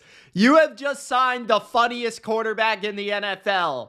Jameis Winston has signed a 1-year deal worth a base value of $4 million to back up Deshaun Watson. Talk about a quarterback situation that, in my opinion, your starter, which I know that everyone in the comments is going to say, Mitchie Deshaun Watson, he's good. Stop saying he's the top 5 worst quarterback in the league. There was like half of you guys commenting about that on one of my videos. And brother, I can refer you to Vision Eye Center. You can get a free eye exam. Free. So if you want to go get your eyes examined, get glasses on me. I'll take care of it. Get some glasses. Make sure Deshaun Watson, you have your glasses on for watching Deshaun Watson in 2024. Okay, so just be aware of that. But talk about unlikable quarterback to likable quarterback. I'm talking about Jameis Winston. 80 starts in his career. And I'm not saying Jameis Winston is great. I'm just saying he's likable. He's fun. He's fun to watch. He's bold. He doesn't care. Okay? He got Jamal Williams a touchdown when nobody thought he would. What a teammate. Last year, Jameis Winston played a little bit in relief. 25 for 47, 53% completion, 264, 2 touchdowns, 3 picks. Not the greatest numbers in the world. That is a total of 57.4 passer rating. But that's just a sample of one game, essentially. The years previous, 2022, he went 1-2 as a starter, 63.5% completion, 858 yards, 4 touchdowns, 5 picks, 286 yards per game, 79.5 rating. 1 comeback, 1 fourth quarter game-winning drive. In 2021 was his last best season, where I felt like he played actually half decent. He was 5-2, 95 for 161, 59% completion, 1,170 yards, 14 touchdowns, 3 picks, and a 102.8 passer rating. Jameis has always had talent, arm strength, right? Size. He's always been a good character in the locker room. He's a great backup. And I definitely think he can keep things light for Deshaun Watson. And that might be the best thing that the Browns need. In order for Deshaun to play well, the 30-30 quarterback with 30-30 vision is going to keep things light for Deshaun Watson. Keep his mind on football, right? That might be a good thing for him. And that might be really beneficial for their team. But if Deshaun does not play well, at least they have a guy that has 80 starts under his belt, that's played a lot of football, that had first overall pick talent, can go in there and win a game and make throws. So it's a good signing. I like it. One year, $4 million. Should the Commanders get Tyron Smith to shore up the O-line and draft his replacement this year, who will start next year? Yeah, okay. I understand what you mean. I think if you sign Tyron Smith, you've got to sign him to like 2 or 3 years. I don't think if you're the Commanders and you're a rebuilding team, you should only be looking for a tackle to start 1 year. I think it should be more than 1 year. If you guys are wondering why I kind of got a sore arm and neck, my I've got like a pinched nerve in my right arm. And sometimes it flares up. It's kind of recent. So that's why I'm massaging it, because it was kind of flaring up a little bit. Let's get rid of this. Okay. Who's next? We've got the Seahawks, the Giants, the Dolphins. Bro, I don't even know how I did that, man. Seahawks, DJ Dallas, Rayshawn Jenkins. We could do the Cardinals signed DJ Dallas. I put it under the Seahawks because obviously he played for the Seahawks before. Did anyone sign multiple players? I only like to do multiple players because then I can just do it all at once. The Colts signed Joe Flacco, which I think I have to talk about that. The Cowboys signed Eric Kendricks. I have to talk about that. Okay. The Cardinals signed Jonah Williams and DJ Dallas. Talk about that. Titans signed Mason Rudolph. Damn, we got a lot of stuff, guys. We got a lot of stuff here. Bills signed a couple players. Niners made a trade for Maliek Collins. Damn, man. All right. Let's do Joe Flacco. Gronk spiked the like button. Let's do Joe Flacco.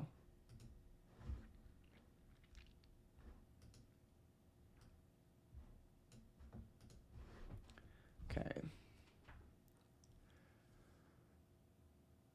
The Indianapolis Colts have signed January Joe. Joe Flacco has signed a 1 year worth up to $8.7 million, 4.5 guaranteed. Joseph Flacco, the Super Bowl champ, the man that has been feared many a time in January. Joe Flacco, the comeback player of the year, the man, the myth, the legend himself, the best quarterback on the Browns in 2023, is now an Indianapolis Colt. And I said this once and I'll say it again. I would not be shocked if Anthony Richardson went down and Joe Flacco came in. He took the Colts to the playoffs. Last year, Joe Flacco went 4-1, 123 for 204, 60% completion. A 1,600-yard season, 13 touchdowns to 8 picks. That is a 90.2 passer rating and 323 yards per game during the stretch of Joe Flacco in 2023. A man, a myth, a legend, a 6'6", 245-pound stud. First round pick in 2008. Joe Flacco is 39 years old, and he really does not care at this point. He's great in the locker room. He's a great personality. He's great for a young man like Anthony Richardson to learn from. And he's been around town. He's been the starter for Baltimore for many years. He was a backup for the Broncos, a backup for the Jets, and the Browns. And he showed that he could still play within a decent offense. And I think Shane Steichen saw that and said, you know who I have here? I got a guy that can come in and he can run an offense and he can execute and he can get protected by a good offensive line in Indy and make some plays and some throws. And Shane Steichen, good move, sir. Good move. You got yourself a backup replacing Gardner Minshew, who went off to the Raiders and got himself a healthy contract with the 80s. But now you bring in Joe Flacco, and you'll be set for January. All right, Joe Flacco's done. Anyone sign yet? You know what was crazy? Last time I went live, like right after I got off, Neal Hunter got signed. Like right after. It was like 5 minutes.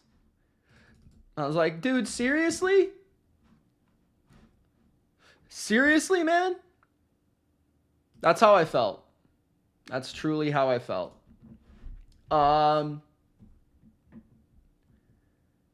Who's next? Should we talk about the bum Mason Rudolph? Busboy's boy, Mason?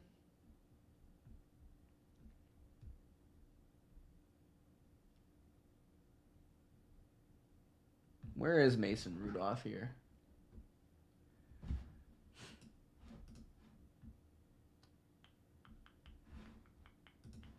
Okay.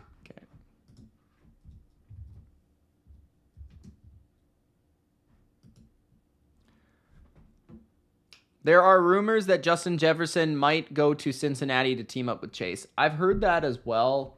I don't know if I'm buying it. Let's see what the contract was for Mason.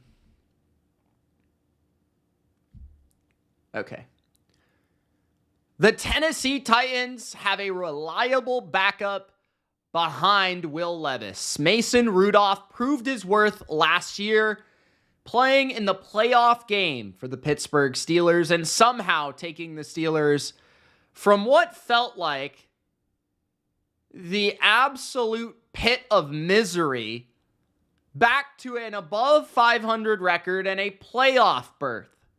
I mean, this team lost to the New England Patriots last year. So for Mason Rudolph to be able to do that is impressive. 1 year, $3.62 million. In the regular season, Rudolph was undefeated, and I don't know if it had anything to do with the fact that it was around Christmas, but Mason Rudolph was able to light the way for the Steelers. 3-0, 55 of 74, 74% completion percentage, 719 yards, 3 touchdowns, no picks. That is a 118 passer rating, only 179 yards per game, but a very nice passer rating in efficient time for Mason Rudolph. And this is a guy that has pretty good size to him, 6'5", 235, prototypical size, solid arm, not great, not bad, decent enough arm. Not a lot of mobility, but he seems like a pretty tough guy overall in the pocket and can execute an offense. He's now had enough experience in the NFL where he can make the right reads and get the ball where it needs to go. He's played 4 seasons in the league. He started 13 games, and his record is 8-4-1, which is not bad, right? Like that's not bad. His grade for PFF was actually slightly higher than the starter in Tennessee, Will Levis, at 64.8. His grade was right in line with Aiden O'Connell and Joshua Dobbs. Will Levis was 30th. So, he showed that he could be a borderline starter / high-end backup type of guy in the league. And they got him for $3 million, which isn't bad at all. So you've got a guy that's played in a playoff game, was able to, for a period there, make it interesting against Josh Allen and the Bills, and can handle himself in a tough environment on a tough football team. So Mason Rudolph goes to the Tennessee Titans.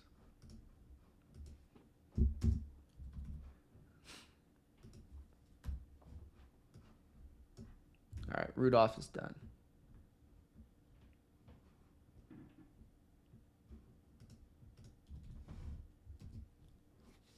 Any other quarterbacks? I talked about Dorrance Armstrong a couple days ago, guys. Sorry. Just go back to the videos that I did live on the channel if you want to see anything in particular. I talked about Dorrance Armstrong. I actually released a video, didn't I? Talking about Dorrance Armstrong? The Washington Commanders video that I did? Who in here is a Commander fan? Dennis. Dennis probably saw the video. If not, you could go to the live stream that I did 2 days ago, and you'll be able to find the timestamp. Dustin says, happy to have a postseason legend like Joe Flacco joining the Colts. If he has to step in, the Colts will be in great hands. Can teach Anthony Richardson the only things Richardson didn't enter the league with. That is true. He entered the league with a big arm, a good set of legs, a big frame.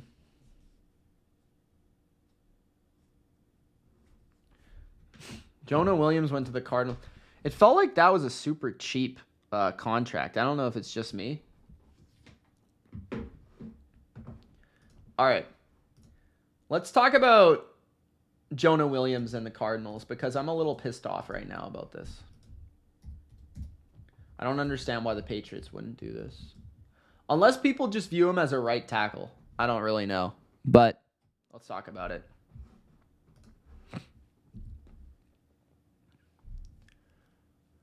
The Cardinals have made an interesting decision along the offensive line. They cut Pro Bowler DJ Humphries at left tackle to save, I believe, $22 million this year, which understandably so. That's a lot of money. But then they go and sign Jonah Williams, which gives me a clear indication of what they're thinking. They signed Jonah Williams, who played right tackle for Cincinnati this past season, 2 years, $30 million.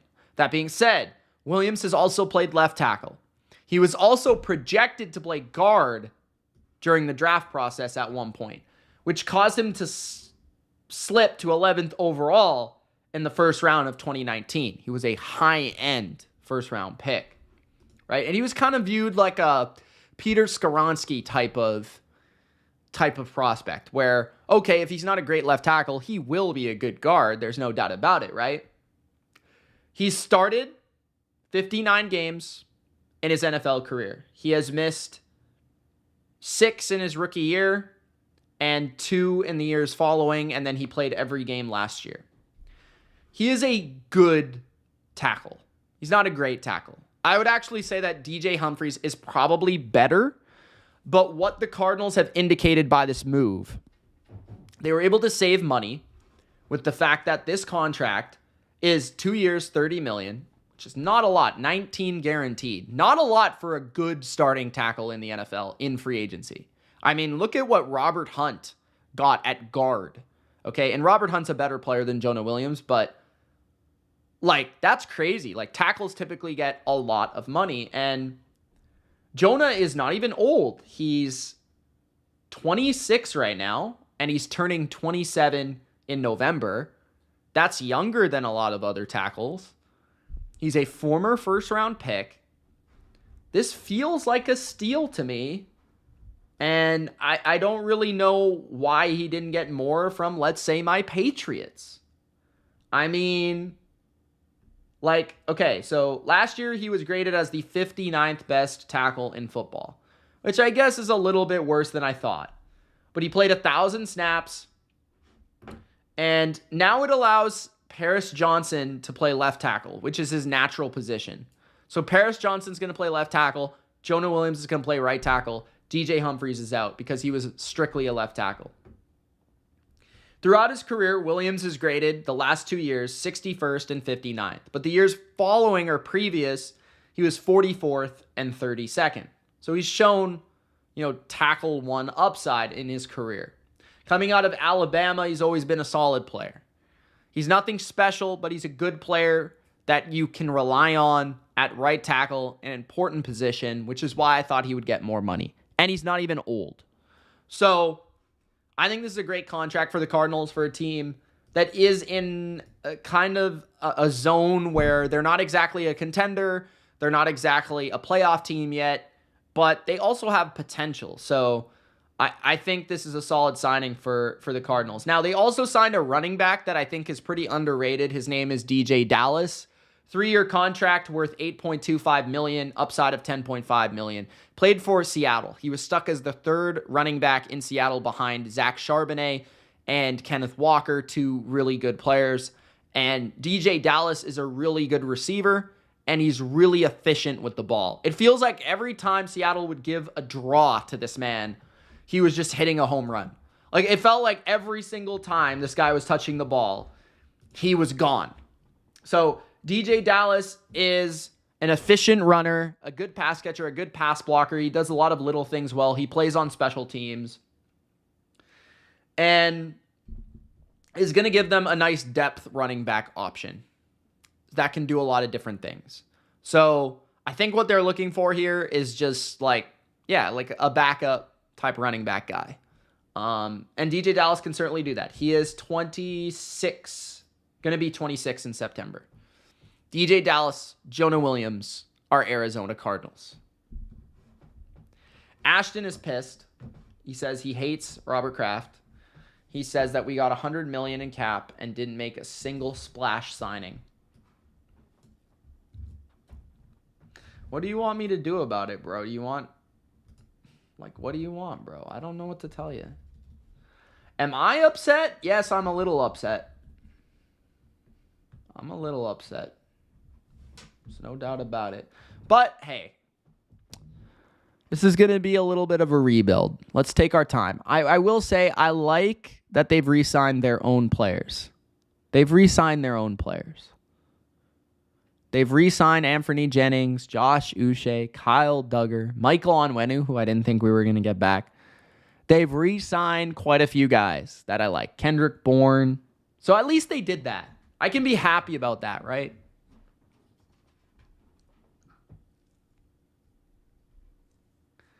All right. Yawn. We've got more to go, guys. We've got more to go. What do we got? We got the Seahawks. We got the Giants. Dolphins. 49ers. Bills. We could do Cowboys. Eric Kendricks. That's probably a marquee name I could discuss.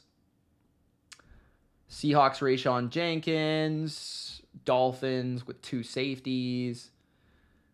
Niners. Okay. Let's do Eric Kendricks. Is everyone still here? Gronk spiked the like button. Let's get those likes up, guys. The worst free agency since 2019 for the Ravens, says Singh. What was the contract for Kendricks? Did they release that information yet?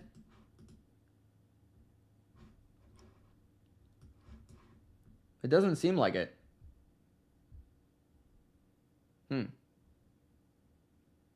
Oh well. We're going to do it because Caesar said so.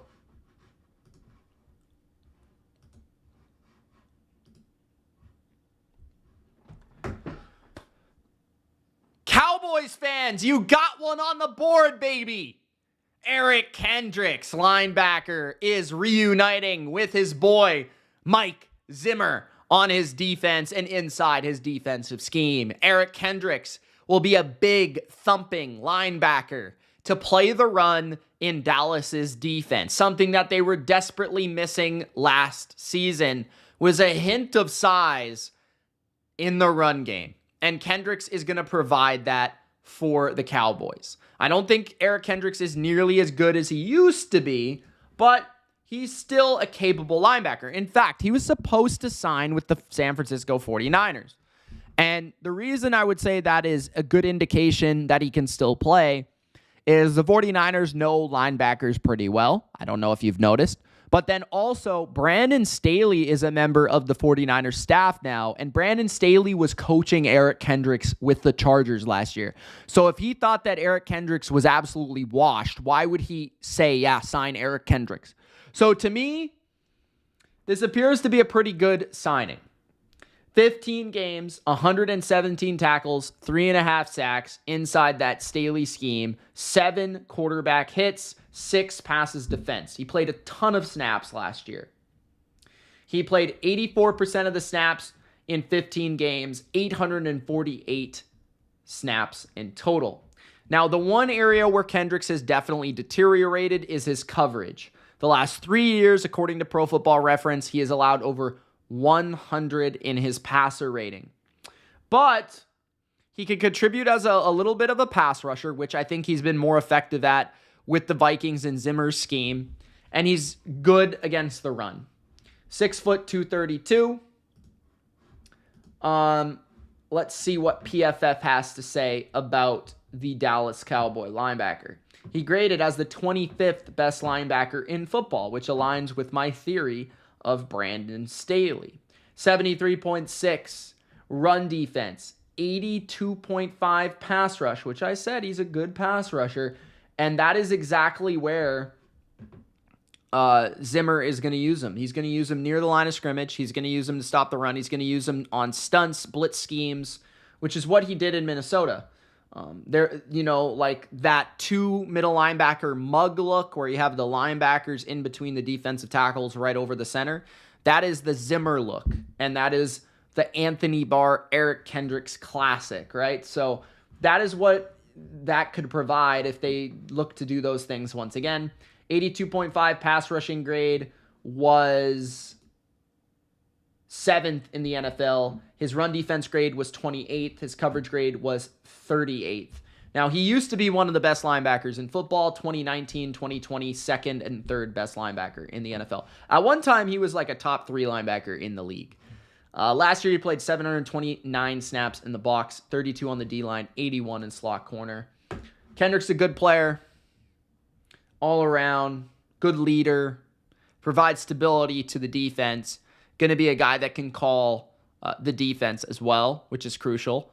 And, be a guy that can help transition this defense from scheme to scheme.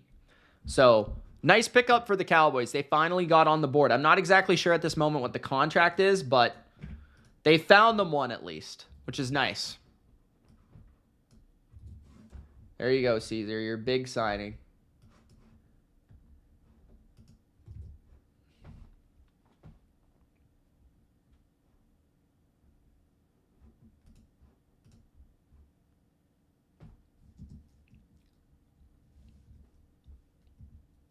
Okay, guys, I think I got like 3 left in me here. I'm fading a little bit. I'm fading. The stamina is fading here. Let's do Maliek Collins.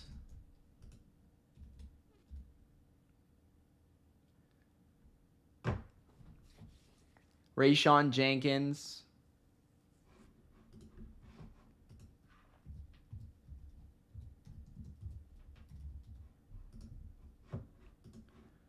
Gronk spiked the like button, guys. Push me through this.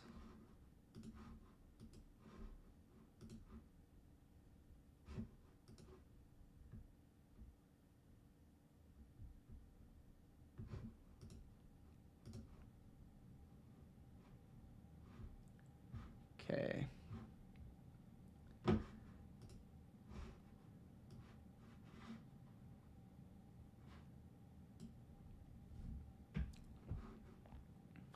I'm going to check his contract because I'm actually kind of curious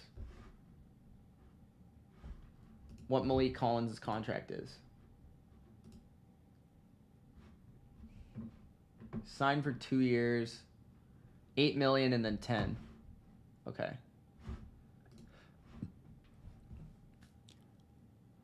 The San Francisco 49ers must watch the BLV because just yesterday I made a video about the Texans and how they have one of the top defensive lines in all of football. And one of the names I mentioned as a super underrated asset to the Texans defensive line was Maliek Collins, a Dallas Cowboy, a Houston Texan. Last year might have been his best season of his career, and now he finds himself on the San Francisco 49ers. And it was not very much that the Niners needed to get Maliek Collins, a 7th-round pick in return, and it's because of the cap. $8 million he will make this year, $10 million next year, but 8 is manageable for a starting defensive tackle, and that's probably what he'll be for the 49ers. He's a very talented run and pass rusher. I would say he's probably a better pass rusher overall. He did have a substantially better pass rush grade at 68.4 than his run defense grade, according to Pro Football Focus, and he graded as the 62nd overall player. From 2021 through 2022, he graded as a top 50 defensive tackle. In terms of his statistics, he had 5 sacks last year. He had a career high in quarterback hits, according to Pro Football Reference, by 18 quarterback hits, which has been trending up. In 2022, as a member of the Texans in a different defense, he had 10, and then last year he had 18. He had 41 tackles last year, which was a career high, bested from a year previous, which was 37. And again, with sacks, he's had 5 sack seasons twice in his rookie year and then his latest year, and he had a 4-sack season once, a 3-sack season, a 3.5-sack season. So he's flirted with about 5 sacks, depending on how much he has played.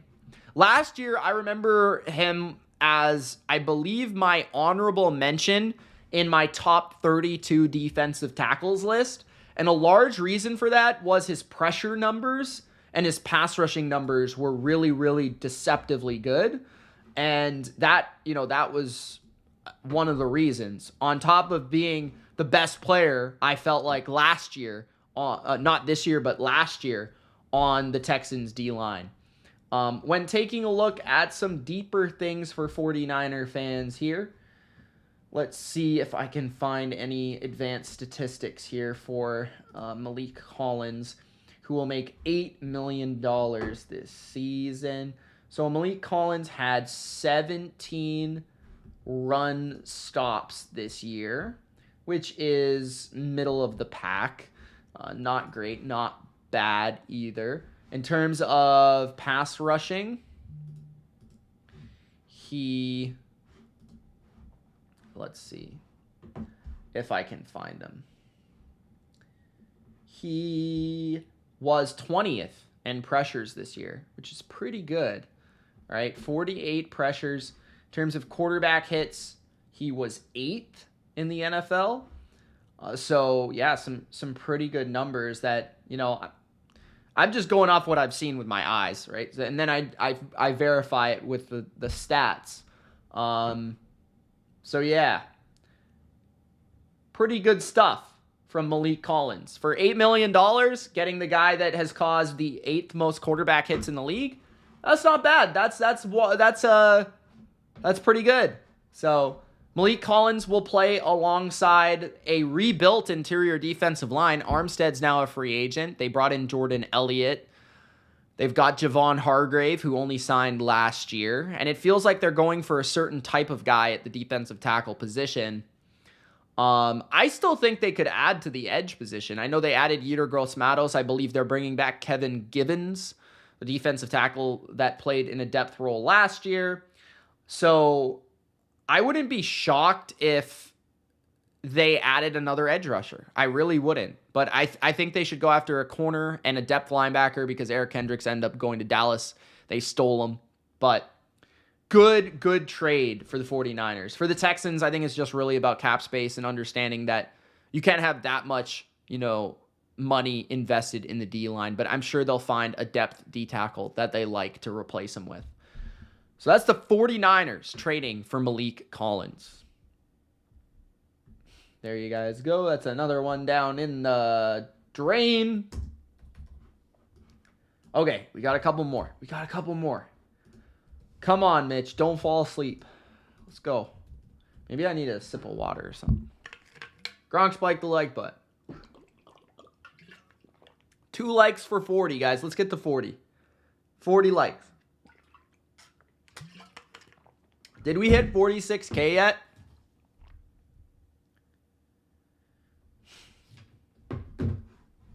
Did we hit 46K yet?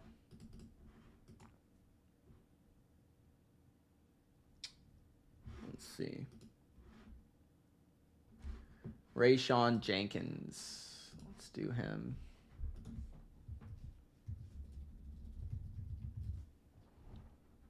Thank you for the like. Okay. Who has done the worst in free agency? I don't know. Dallas? I don't know. Off the top of my head, Miami lost a lot of pieces. But they also signed a few players lately, so. Thank you for 40 likes. Okay, Rayshawn Jenkins.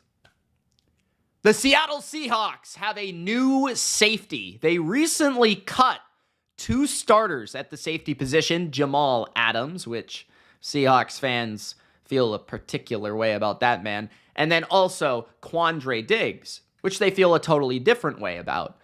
But in Mike McDonald's defense, he's trying to find a certain particular type of safety.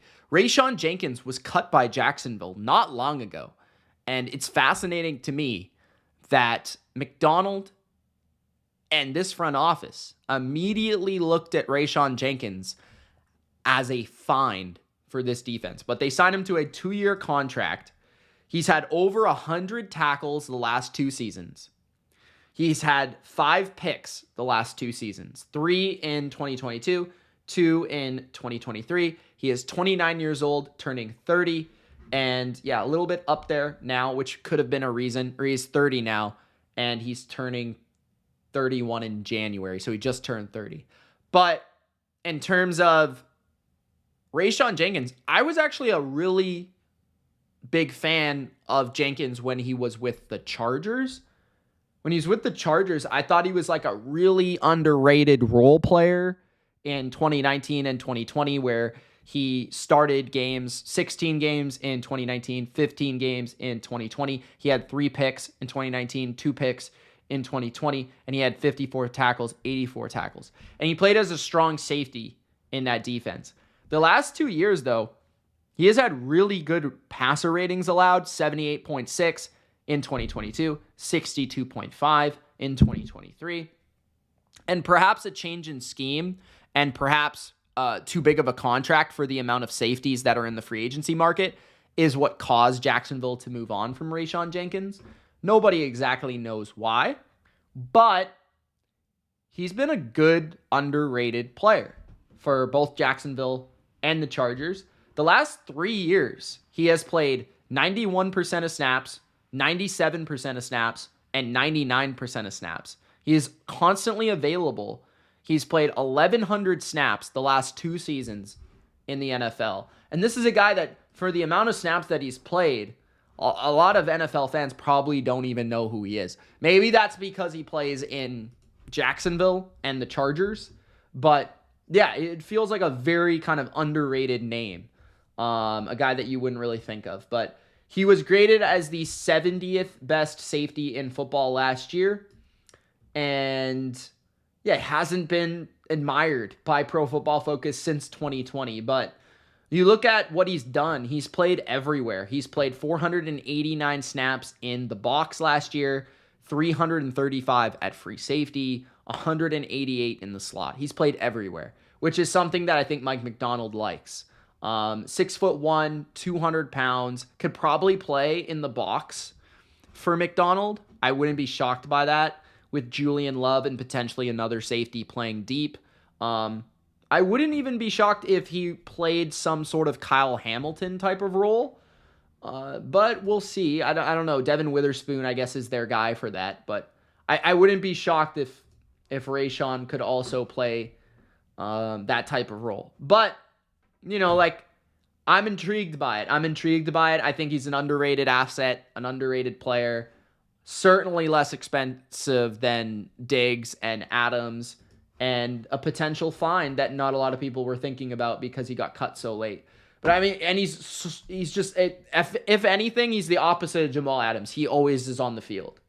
Right, like 2019, 99% snaps. 2020, 87% snaps. 2021, 91%, 97%, 99%. So, I mean, like, the guy's going to play. I know that much. So, Rayshawn Jenkins, a guy that I've always kind of liked, is a Seattle Seahawk. We'll see if Mike Macdonald can get the most out of him. All right. That's the Seahawks. And how many left we going to do? Let's see. We got the Giants or the Dolphins.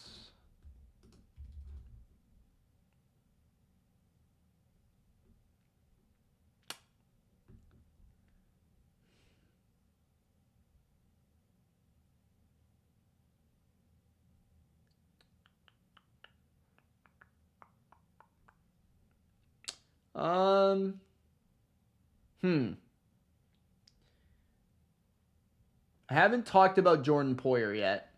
Could do that. Let's do that. They signed 2 safeties, so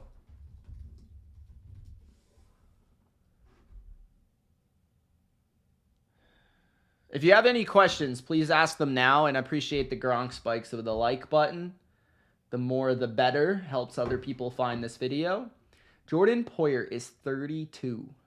He's almost 33 years old. Okay.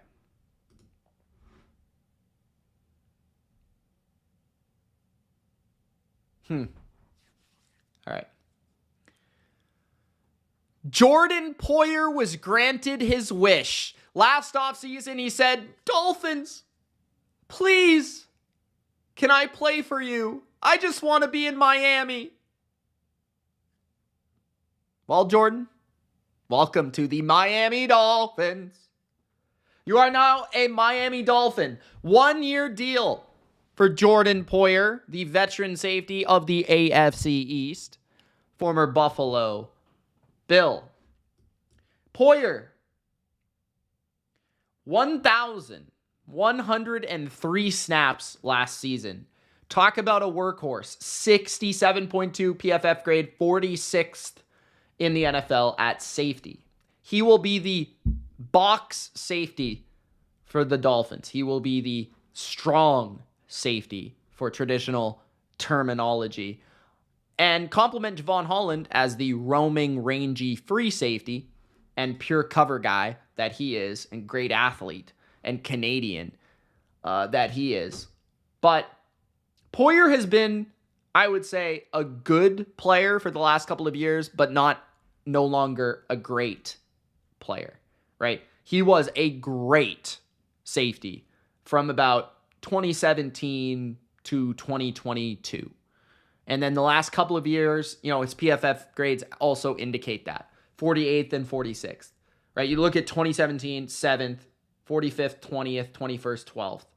But last year he played 487 snaps in the slot, or in the box, 218 in the slot, 334 at free safety. So he played a little bit all around, but to me, he's a little bit slower. He's not great in man coverage because he's slower. He's very good in pursuit, and he's very good at reading things, and he's very good as a tackler, and that's what makes him a good box safety. He's also good in those assignments underneath in zone coverages. He used to be a pretty good tight end coverer, or guy that stops tight ends, but I don't know if he's really that anymore. He's 6'1", 191. And he used to play for Cleveland back in the day. That's kind of where he started his career. Then he went to Buffalo. He had a lot of ball production, and that's kind of the thing that dropped off with him this past season. That ball production, right? He had 4 interceptions in 2022, 5 interceptions in 2021, 2, 4, 5, right? Dating back to 2017. This past year, he had 100 tackles, which is what you would expect from him. He's had that 4 times in his career. And he's had 90 tackles another 2 times in his career. So he's a high tackle guy, constantly around the ball, constantly pursuing the ball, tough, physical, all that stuff.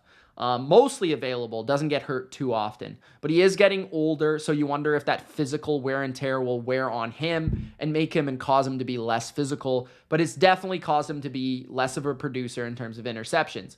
Last year, his coverage grade or his passer rating also dropped pretty substantially to a 101 passer rating compared to 60, 42, and 90 the years previous where he was really good. So clearly he's not the same guy. But on a 1-year contract, on a team that he wanted to play for, a city he wanted to be in, and complimenting Javon Holland, it feels like a good match for Poyer and a good team to be on. They also signed another safety from Buffalo, who's primarily been a special teamer, a Neal, and he has gotten a little bit of play on defense, but as far as I can recall, he's not a big-time defensive guy. Neal has only ever started 1 game in his career. He's played his entire career in Buffalo from 2018 through 2023. And his best season ever was 36 tackles, really, and that's it. So last year, he only had 13 tackles. So he's barely played defensively. So he's mostly a special teamer, but I don't know. Who knows? Sometimes special teamers can kind of creep up on you and become safety. So maybe he's a depth safety for Poyer as well. The last few years, he has played 4% of snaps and 6% of snaps on defense. 14, 11, 18 was the most he ever played. And then on special teams, he played 80%, 77, 66, 62, 62, 57. So he's a special teamer that I guess can play a little bit of defense in a depth role, but nothing more than that. So that's what Miami did the last couple of days. There you go.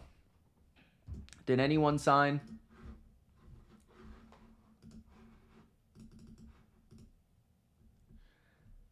Steeler Nation, I'm a Panthers fan. What's wrong with Donte? Why did he get traded?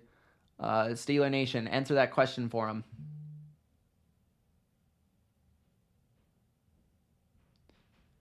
Steeler Nation says, don't mean to dim the lighting in the stream, just going through it right now. Lost my dog on Sunday. She peacefully went out in my arms. Well, at least she went out the right way. But sorry for your loss, buddy. And he said, what free agency signing do you like the most so far?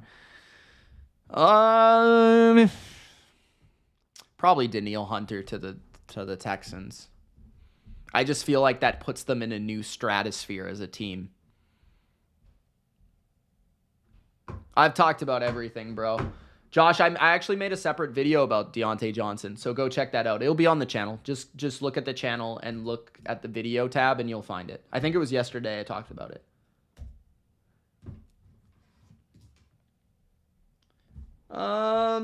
Maybe we'll do one more here. So Gronk spiked the like button. One more. We're going to do the Giants signing Jalen Mills and Isaiah McKenzie.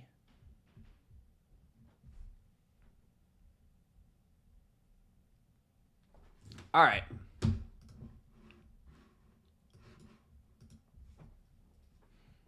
Did Jalen Mills' contract get... It's just a one-year deal.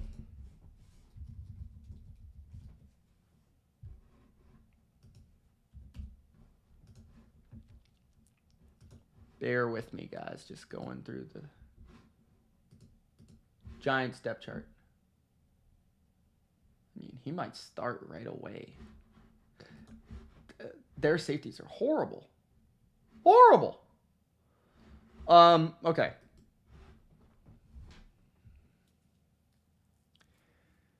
The New York Giants have made two low-key additions to their offense and their defense, the first of which is Jalen Mills, a player that has won a Super Bowl with the Philadelphia Eagles, that played for my New England Patriots, has been a hybrid corner safety, and a well-respected player that goes by the name, New York will know it, the Green Goblin, tormenting Spider-Man. And it's funny enough, Spider Burns is now on the team, and we've got the Green Goblin also on the team, so that's fantastic stuff right there. But Jalen Mills could honestly end up starting for the Giants at safety, and that's perhaps why he signed with them. I wouldn't be shocked. You look at this depth chart, and although he 75th graded safety last year on 459 snaps for the Patriots, he's a good player. He's a solid safety. He can play everywhere. Free safety, box safety, slot corner, outside corner. Pretty good player throughout his career. 84.1 run defense grade, which was 7th in the NFL. Big Al says he'll always be loved by this Eagles fan. So there you go. Eagles fans love him. He's a good guy too. Good leader. Good teammate. But he could start for the Giants. Like, you got Pinnock, and I don't know who else, bro. Like, Jalen Mills might be the guy at free safety or strong safety. I think he'd be a better strong safety, personally, than a free safety in a traditional setting. And he can play a hint of outside perimeter corner. You don't really want him playing nickel, I would say, unless it's a very heavy zone defense. But I would say as a strong safety, in the defense that he's going to be in, which is Shane Bowen's, which has some crossover to the Patriots because Shane Bowen obviously worked in Tennessee, which worked under Mike Vrabel, and had a lot of Patriot type of players there, like Logan Ryan, for example. So I could see Jalen Mills being a bit of a Logan Ryan player for them. That would be my hint. At wide receiver, they signed Isaiah McKenzie, who played under Brian Daboll in Buffalo, and he must have liked him because he brought him into New York. Isaiah McKenzie is a guy that I've always thought is a little underrated because he just torches my team every single time he plays him. So 11 catches, 82 yards last year, but he's had decent seasons in the past. 42 catches, 423 yards, and 4 touchdowns in 2022 was his best. But he also had 2019-2020, where he had 27 catches, 30 catches for 254, 282. Then he had 2021, which he also spent with Brian Daboll. So, yeah, he's really fast. I think he has like 4.3 speed. He is smaller, 5'8", 173, but you can use him on a lot of different things. Jet sweeps. He can play special teams. He can, be a fourth receiver, stretch the field, be a guy that's really good and effective on crossing routes, things like that. So for a 1-year deal, see if he can make the team and make an impact and add a hint of speed to the Giants. Isaiah McKenzie is joined by Jalen Mills. Definitely think Jalen Mills will be more impactful in a bigger role for the team in 2024. Okay, so somebody said that Vonn Bell is going back to the Bengals, which I think is good. Let's see.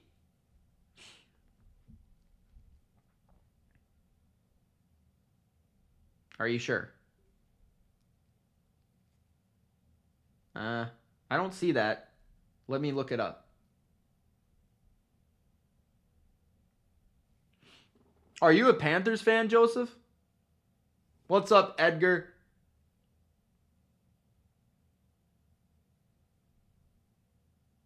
Okay, yeah, I see. I'm hearing that Vonn Bell is close to returning to Cincinnati, where he played 3 seasons. Okay, well, in case it happens, I'll cover it, and then I'll be out. But appreciate everybody tuning in, man. Gronk spiked the like button.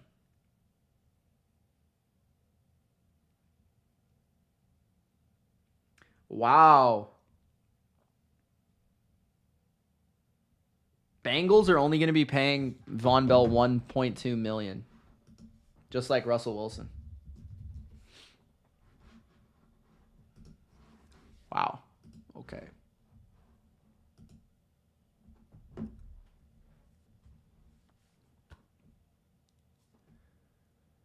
Some players just are better in certain systems. Vonn Bell is back. The Bengals will get Vonn Bell back. He's only going to be making $1.2 million, as the Panthers will be paying the rest of his salary in 2024. The Panthers signed him to a pretty decent starting caliber contract, and the Bengals know how to use him. And now you look at this safety depth chart for the Bengals, and it's pretty deep and pretty impressive. They've got Dax Hill, Geno Stone, Jordan Battle, and now Vonn Bell. 4 safeties that can play, 4 safeties that fulfill different roles. Vonn Bell was really good with the Bengals because he was able to do everything they wanted. Cover, play in the box and stop the run, whatever he needed to do for the team. Last season with the Panthers, 69 tackles, 1 interception, 2 passes defensed. At 30 now, I believe, he's 29. He'll turn 30 in December, so he's not quite 30 just yet.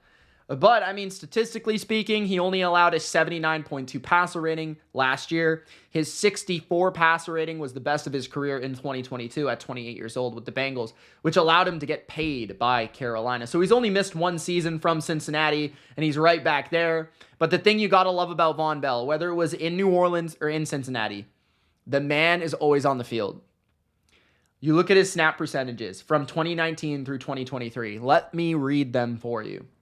100%, 100%, 95%, 99%, 96%. He has played over 1,000 snaps 3 times in his career. And he's been to the Super Bowl with the Bengals as their strong safety, complimenting Jesse Bates. Now he will be complimenting Geno Stone as their strong safety. And I also really like Jordan Battle too. I thought he had a really good season when he played as a rookie last year. And I think Dax Hill, that again, I've talked about Dax Hill before. I think that can free him up to do it, maybe play a little corner, maybe play a little safety, maybe play a little nickel, whatever they need him to do. So I really like how this shapes up their secondary. I think they still need to maybe go after a cornerback, but looking at, Vonn Bell was the 61st graded safety in football last year. And he played 272 snaps in the box, 383 in free safety. And during his time with Cincinnati, which was 2020, I believe, 2020 through 2022, so 3 seasons, he was graded 20th, 21st, and 35th. So he's a good starting safety that primarily plays in the box, but allows you versatility in coverage, in too high, and is a good tackler. His tackle stats, 114 tackles. He's never had less than 69, which was last year, right? And he only played 13 games last year. 87 tackles, 83 tackles, 89 tackles, 89 tackles, 114 tackles, 97 tackles, 77 tackles. He's a sure tackler. He's a good player. And they know what they're going to get. And he fits the system. And Big Lou knows him. So Vonn Bell will be back with the Bengals. Josh Prince says, did you get any news on the Lions? Not today, I don't think. Not today. T. Higgins to Detroit tomorrow? Okay, we'll see. Edgar, how you doing?